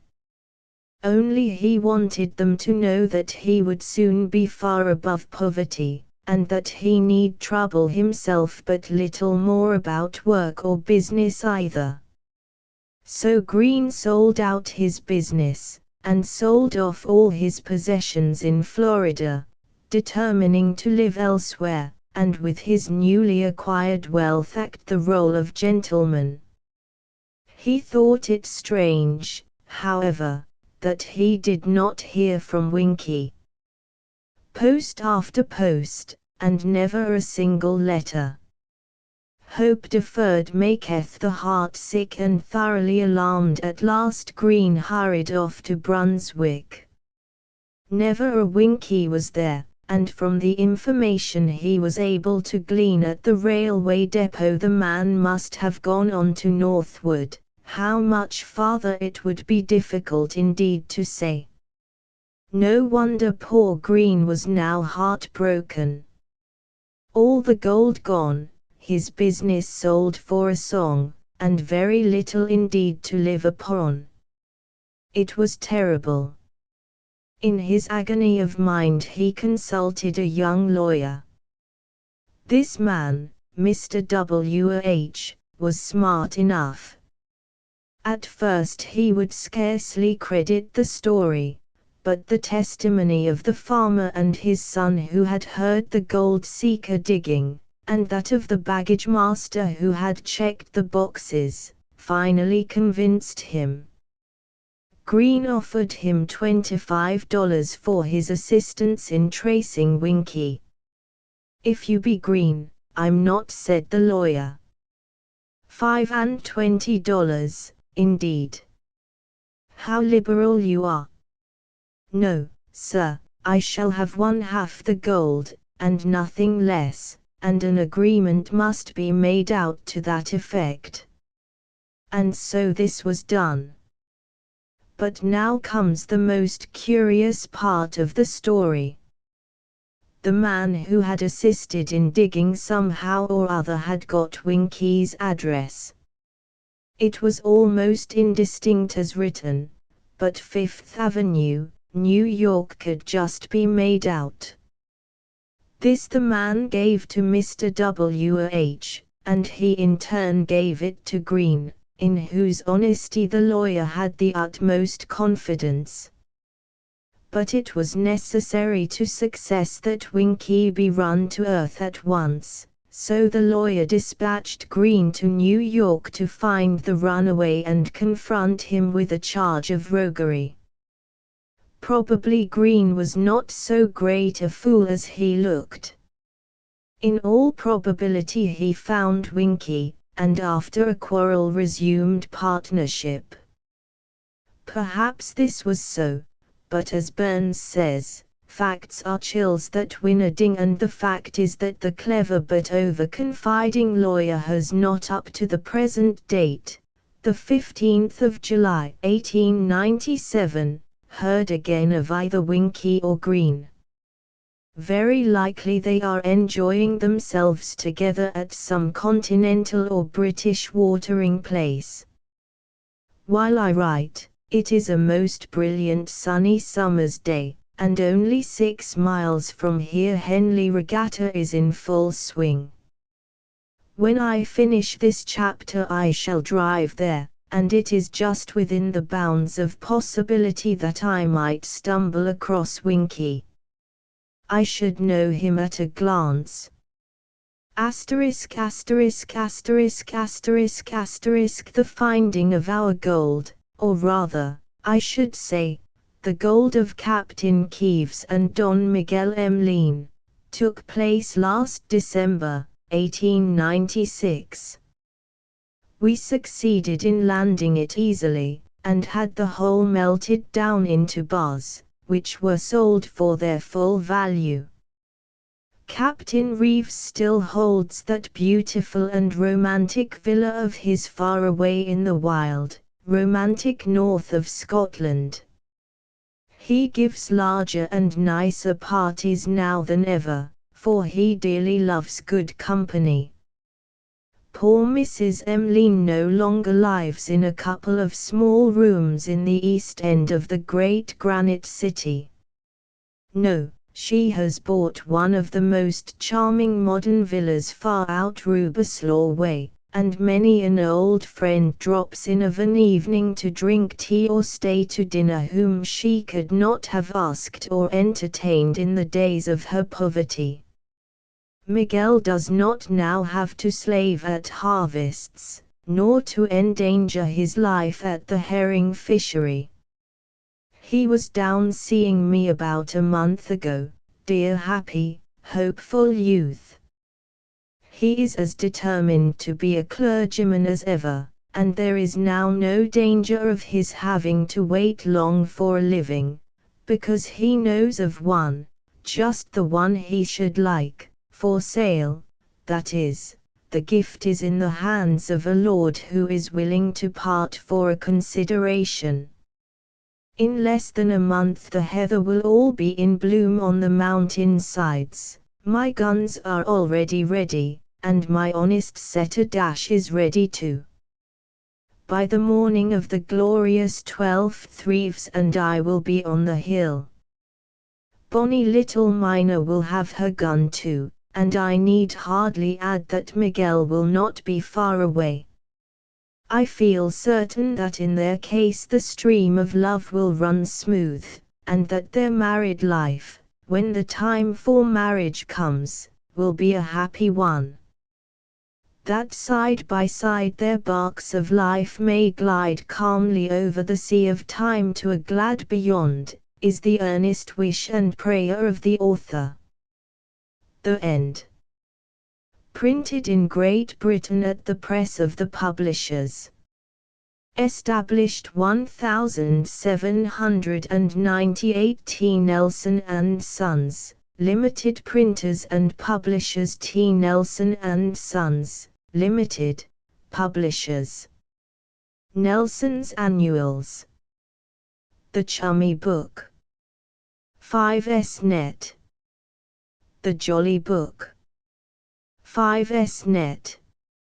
Each of the above annuals contains 288 pages, a wealth of beautiful colored plates and numerous black and white illustrations, a splendid medley of stories, puzzles, and tricks, verses with jolly jingles, some instruction, and plenty of fun, pretty and laughable pictures. The pictures in the Jolly and Chummy books are by some of the happiest artists of the day for children, such as Lawson Wood, Charles Crombie, Lucy Atwill, Will Owen, John Hassall, Joseph Simpson, George Morrow, Harold Earnshaw, S.B. Pierce, Mrs. Spooner, Tony Sugg, G.E. Studdy, Hilda Cowham. The stories and verses are by well-known writers for young people, and include such authors as Angela Brazil, Dorothy Russell, Walter Delamere, Amy Steedman, J. Bell, Ethel Talbot, Louis Chisholm, Evelyn Sharp, G. Mitten, Miss Prieger, Violet Methley. The Children's Treasury. 2s6d. Net. Pretty Picture Boards. An old and favorite annual, full of delightful pictures and reading matter. Nelson's Blue Star series of stories for young people. Well illustrated, with color plates. Good type. Pictorial bindings. 2s6d. Net.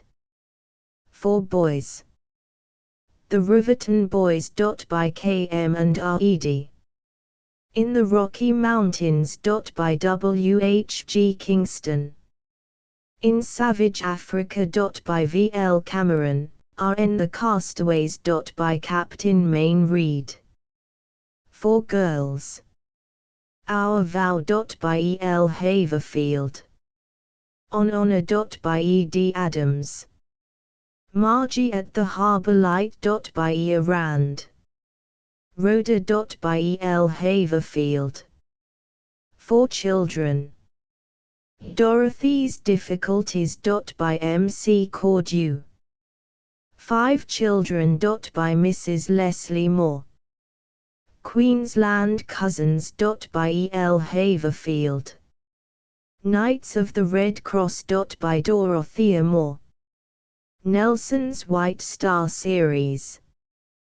Well illustrated with color plates. Good paper. Pictorial bindings. 2s Net. For boys. By R. M. Ballantyne. The Young Fur Traders. The Coral Island. Dog Crusoe. The Gorilla Hunters. Hudson Bay. Martin Rattler. Ungava. The World of Ice. For girls. Georgie Merton. By Florence Harrington. Esther Reed. By Pansy. Lizzie Hepburn. Little Frida. Molly. By M. B. Singe. For children. Sir Aylmer's Heir. By E. Everett Green.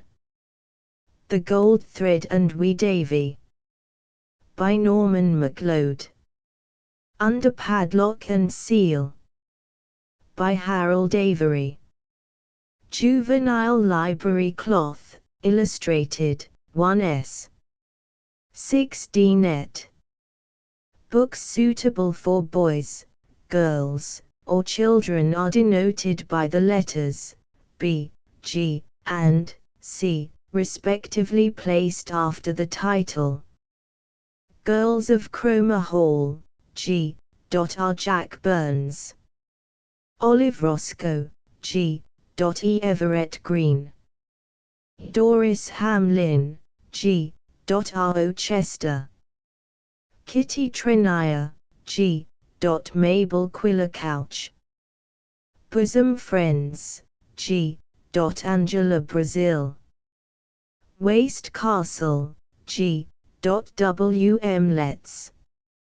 Little Women, G. Louisa M. Alcott.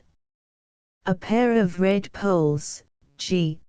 Mabel Quillercouch. The Little Heiress, G. Margaret B. Clark. Gladys or Gwyneth, G. E. Everett Green. Star, G. Mrs. L. B. Walford. Madam Scowart, G. H. Pointer. Priscilla, G. E. Everett Green. Mother Maud, G. Mrs. Arthur. Ada and Gertie, G. Louisa Gray. Poppy, G. Isla Sitwell. Vera's Trust, G. E. Everett Green. Fallen Fortunes, G. E. Everett Green. Sales Sharpshooters, B. Harold Avery. Highway Pirates, B. Harold Avery. Prester John, B. John Buchan. How We Baffled the Germans, B. Eric Wood. Doing His Bit, B. Tom Bevan. Secret Service Submarine, B. Guy Thorne. Highway Dust, B. G. Selick. Mopsley's Mohicans, B. Harold Avery. Diamond Rock, B. J. M. Oxley. The Fellow Who Won, B. Andrew Home. Frank's First Term, B. Harold Avery. One in Warfare, B. C. R. Kenyon. Adventurers All, B. K. M. Edie. Castaways of Hope Island, B. H. A. Hinkson. In a Hand of Steel, B. Paul Creswick. Knights of the Road, B. E. Everett Green. Red Daikon, B. Tom Bevan. The Cabin in the Clearing, B. E. S. Ellis. The Story of Heather, C. May Wynne. Nellie O'Neill, C. Agnes C. Maitland. Squib and His Friends, C. E. Everett Green. 6 Devonshire Dumplings, C. M. Batchelor. The Green Toby Jug, C. Mrs. E. Holler. Tell Me Some More, C. Mary Few. When Mother Was in India, C. Ursula Temple. Humpty Dumpty and the Princess, C. Lillian Timpson. Golden Fairy Tales, C. The Twins and Sally, C. E. L. Haverfield. Daddy's Lad, C. E. L. Haverfield. The Little Raja, C. E. Hobart Hampden. Captain Mugford, B. W. H. G. Kingston. The Gunrunners, B. W. Dingwall Fordyce. Beggars of the Sea, B. Tom Bevan. The Adventure League, G. Hilda Tisco. Peggy's Last Term, G. Ethel Talbot. A Sea Queen's Sailing, G. Charles W. Whistler. T. Nelson and Sons, Limited, London, Edinburgh, and New York. Footnotes: A. Water Sprites. B. Birches. C. Big. ****** End of the Project Gutenberg ebook. The Pirates Gold ***** updated editions will replace the previous one, the old editions will be renamed. Creating the works from print editions not protected by U.S. copyright law means that no one owns a United States copyright in these works, so the Foundation, and you, can copy and distribute it in the United States without permission and without paying copyright royalties. Special rules, set forth in the general terms of use part of this license, apply to copying and distributing Project Gutenberg trademark symbol electronic works to protect the Project Gutenberg trademark symbol concept and trademark. Project Gutenberg is a registered trademark, and may not be used if you charge for an ebook, except by following the terms of the trademark license, including paying royalties for use of the Project Gutenberg trademark. If you do not charge anything for copies of this ebook, complying with the trademark license is very easy. You may use this ebook for nearly any purpose, such as creation of derivative works, reports, performances and research. Project Gutenberg ebooks may be modified and printed and given away. You may do practically anything in the United States with ebooks not protected by U.S. copyright law. Redistribution is subject to the trademark license, especially commercial redistribution.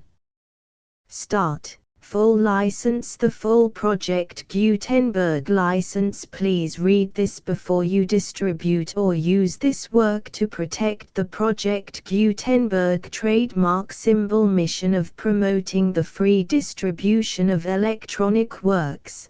By using or distributing this work, or any other work associated in any way with the phrase Project Gutenberg, you agree to comply with all the terms of the full Project Gutenberg trademark symbol license available with this file or online at www.gutenberg.org/license.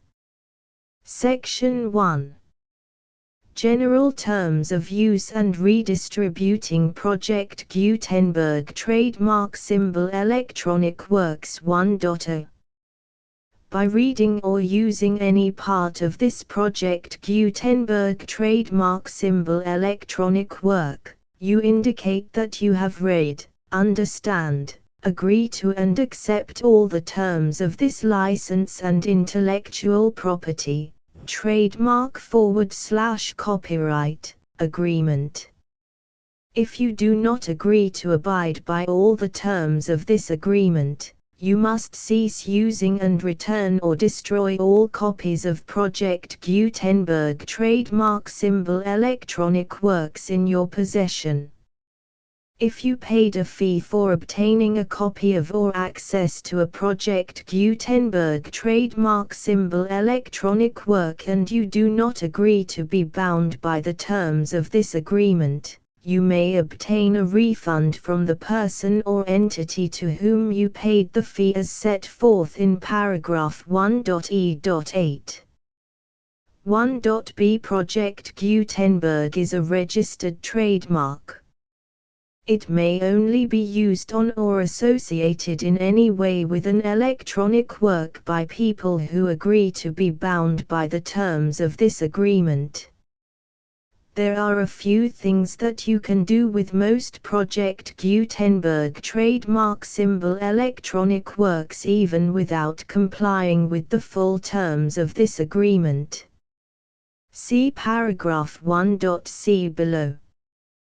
There are a lot of things you can do with Project Gutenberg trademark symbol electronic works if you follow the terms of this agreement and help preserve free future access to Project Gutenberg trademark symbol electronic works. See paragraph 1.e below. 1.c. The Project Gutenberg Literary Archive Foundation, the Foundation or PGLAF, owns a compilation copyright in the collection of Project Gutenberg trademark symbol electronic works. Nearly all the individual works in the collection are in the public domain in the United States. If an individual work is unprotected by copyright law in the United States and you are located in the United States, we do not claim a right to prevent you from copying, distributing, performing, displaying or creating derivative works based on the work as long as all references to Project Gutenberg are removed. Of course, We hope that you will support the Project Gutenberg trademark symbol mission of promoting free access to electronic works by freely sharing Project Gutenberg trademark symbol works in compliance with the terms of this agreement for keeping the Project Gutenberg trademark symbol name associated with the work. You can easily comply with the terms of this agreement by keeping this work in the same format with its attached full Project Gutenberg trademark symbol license when you share it without charge with others. 1.d. The copyright laws of the place where you are located also govern what you can do with this work. Copyright laws in most countries are in a constant state of change.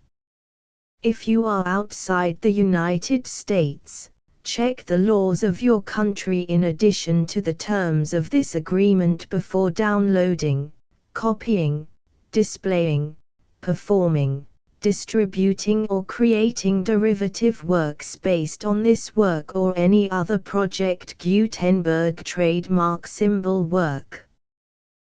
The Foundation makes no representations concerning the copyright status of any work in any country other than the United States.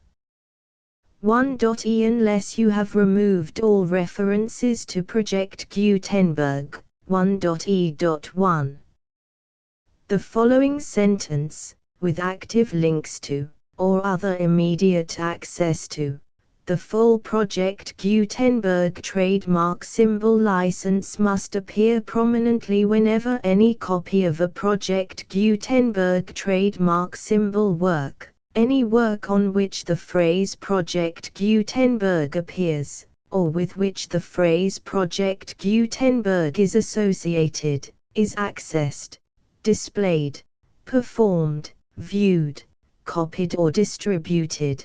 This ebook is for the use of anyone anywhere in the United States and most other parts of the world at no cost and with almost no restrictions whatsoever. You may copy it, give it away or reuse it under the terms of the Project Gutenberg license included with this ebook or online at www.gutenberg.org. If you are not located in the United States, you will have to check the laws of the country where you are located before using this ebook. 1.e.2.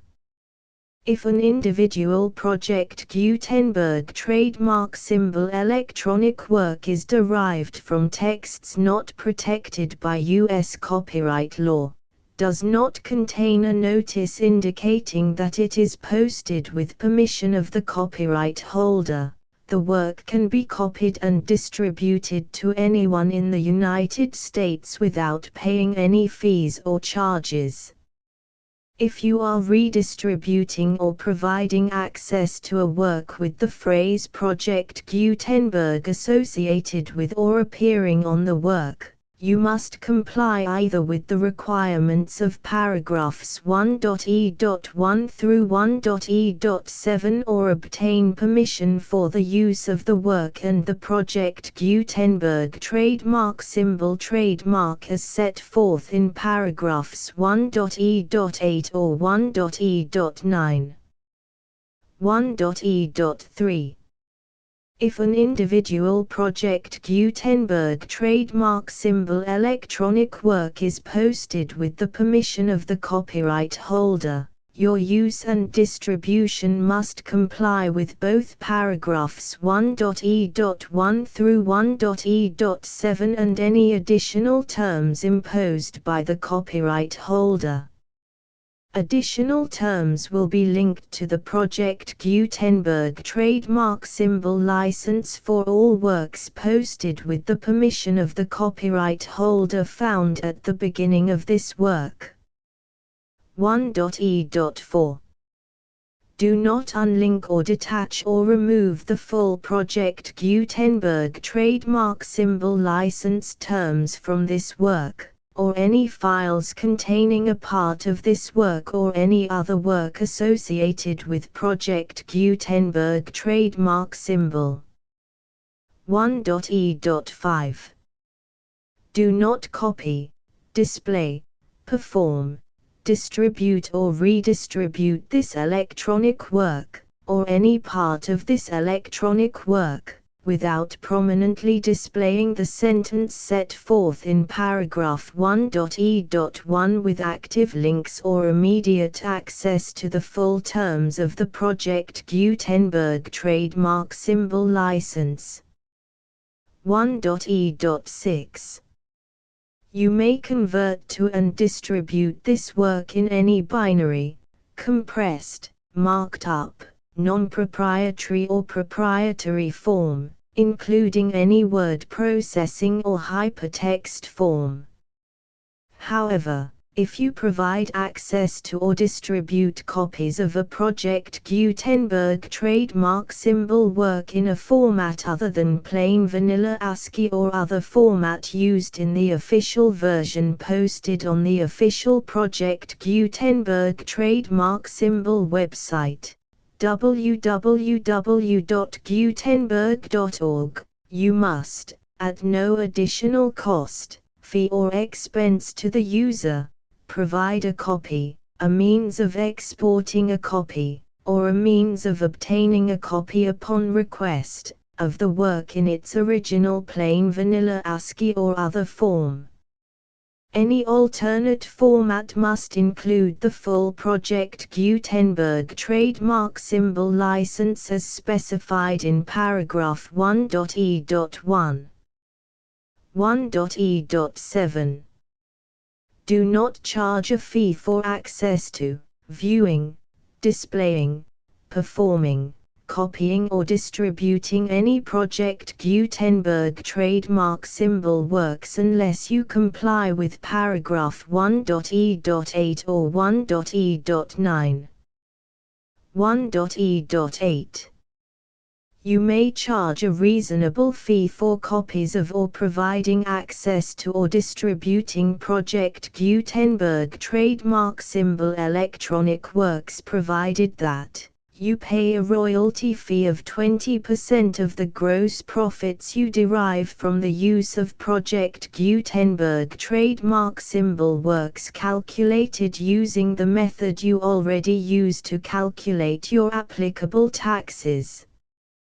The fee is owed to the owner of the Project Gutenberg trademark symbol trademark, but he has agreed to donate royalties under this paragraph to the Project Gutenberg Literary Archive Foundation.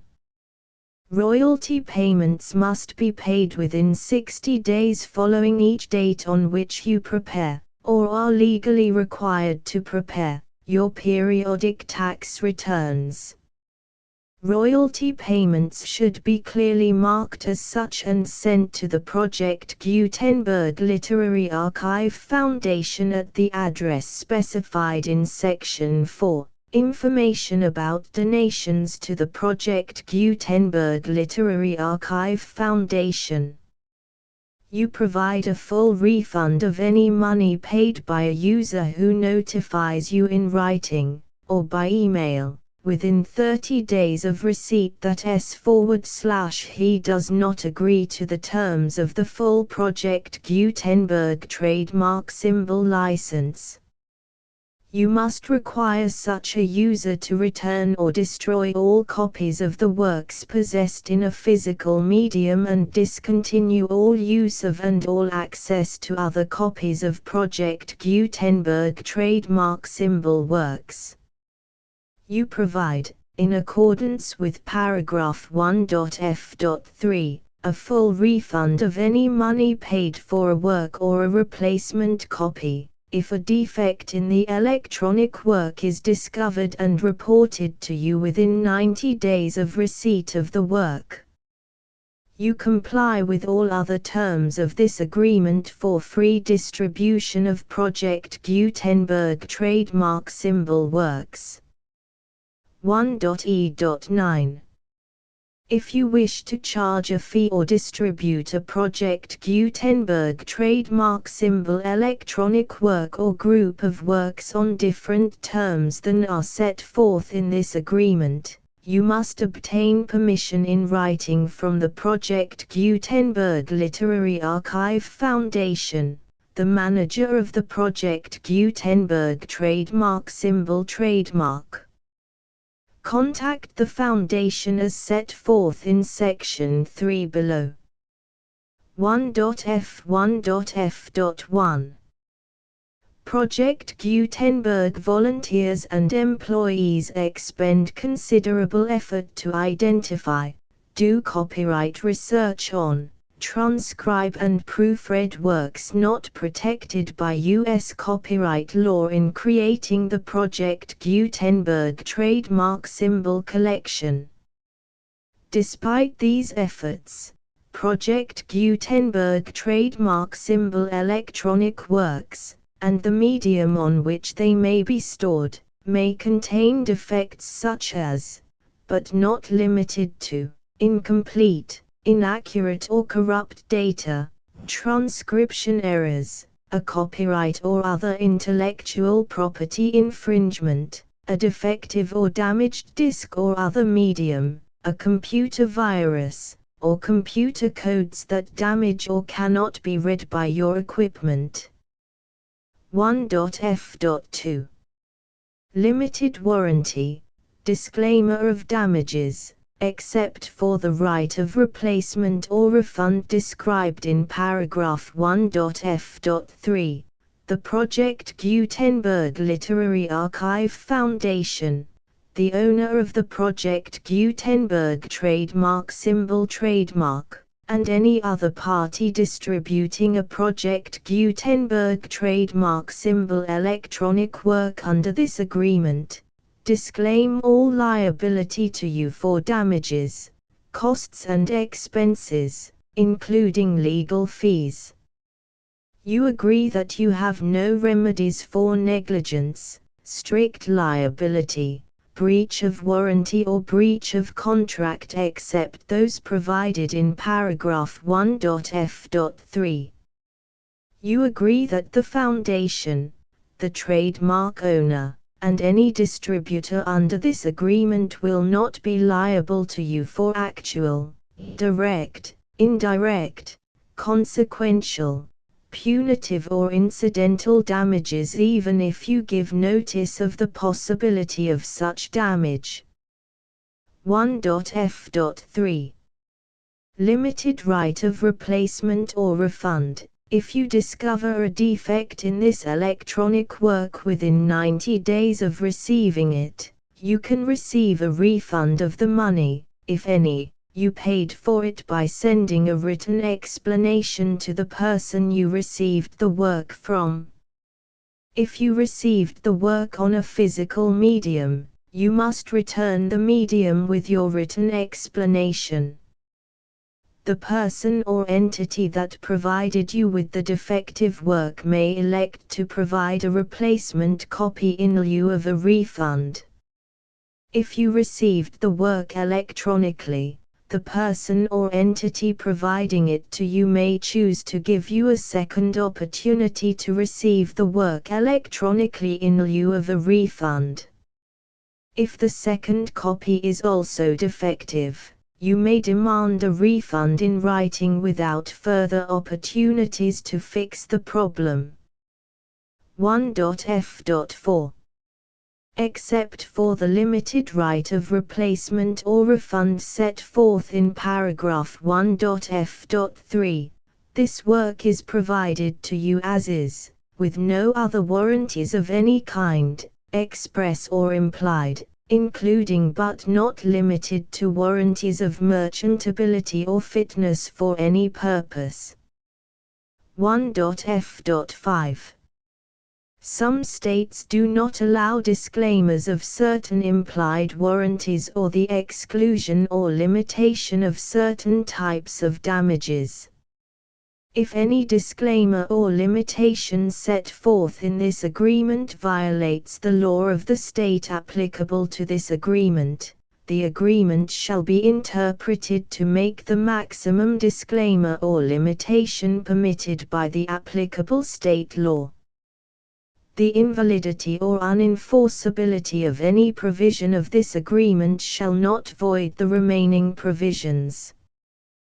1.f.6 Indemnity. You agree to indemnify and hold the foundation, the trademark owner, any agent or employee of the foundation, anyone providing copies of Project Gutenberg trademark symbol electronic works in accordance with this agreement, and any volunteers associated with the production, promotion and distribution of Project Gutenberg trademark symbol electronic works, harmless from all liability, costs and expenses, including legal fees, that arise directly or indirectly from any of the following which you do or cause to occur. A. Distribution of this or any Project Gutenberg trademark symbol work. B. Alteration, modification, or additions or deletions to any Project Gutenberg trademark symbol work, and C. Any defect you cause. Section 2. Information about the mission of Project Gutenberg trademark symbol. Project Gutenberg trademark symbol is synonymous with the free distribution of electronic works in formats readable by the widest variety of computers, including obsolete, old, middle-aged and new computers. It exists because of the efforts of hundreds of volunteers and donations from people in all walks of life. Volunteers and financial support to provide volunteers with the assistance they need are critical to reaching Project Gutenberg trademark symbol's goals and ensuring that the Project Gutenberg trademark symbol collection will remain freely available for generations to come. In 2001, the Project Gutenberg Literary Archive Foundation was created to provide a secure and permanent future for Project Gutenberg trademark symbol and future generations. To learn more about the Project Gutenberg Literary Archive Foundation and how your efforts and donations can help, see sections 3 and 4 and the Foundation information page at www.gutenberg.org. Section 3. Information about the Project Gutenberg Literary Archive Foundation. The Project Gutenberg Literary Archive Foundation is a non-profit 501(c)(3) educational corporation organized under the laws of the state of Mississippi and granted tax-exempt status by the Internal Revenue Service. The Foundation's IN or Federal Tax Identification Number is 64-6221541. Contributions to the Project Gutenberg Literary Archive Foundation are tax-deductible to the full extent permitted by U.S. federal laws and your state's laws. The Foundation's business office is located at 809 North 1500 West, Salt Lake City, UT 84116. 801-596-1887. Email contact links and up-to-date contact information can be found at the Foundation's website and official page at www.gutenberg.org/contact section 4. Information about donations to the Project Gutenberg Literary Archive Foundation. Project Gutenberg trademark symbol depends upon and cannot survive without widespread public support and donations to carry out its mission of increasing the number of public domain and licensed works that can be freely distributed in machine-readable form accessible by the widest array of equipment including outdated equipment. Many small donations, $1 to $5,000, are particularly important to maintaining tax-exempt status with the IRS. The Foundation is committed to complying with the laws regulating charities and charitable donations in all 50 states of the United States. Compliance requirements are not uniform and it takes a considerable effort, much paperwork and many fees to meet and keep up with these requirements. We do not solicit donations in locations where we have not received written confirmation of compliance. To send donations or determine the status of compliance for any particular state, visit www.gutenberg.org/donate. While we cannot and do not solicit contributions from states where we have not met the solicitation requirements, we know of no prohibition against accepting unsolicited donations from donors in such states who approach us with offers to donate. International donations are gratefully accepted, but we cannot make any statements concerning tax treatment of donations received from outside the United States. U.S. laws alone swamp our small staff. Please check the Project Gutenberg web pages for current donation methods and addresses. Donations are accepted in a number of other ways including checks, online payments and credit card donations. To donate, please visit www.gutenberg.org/donate. Section 5.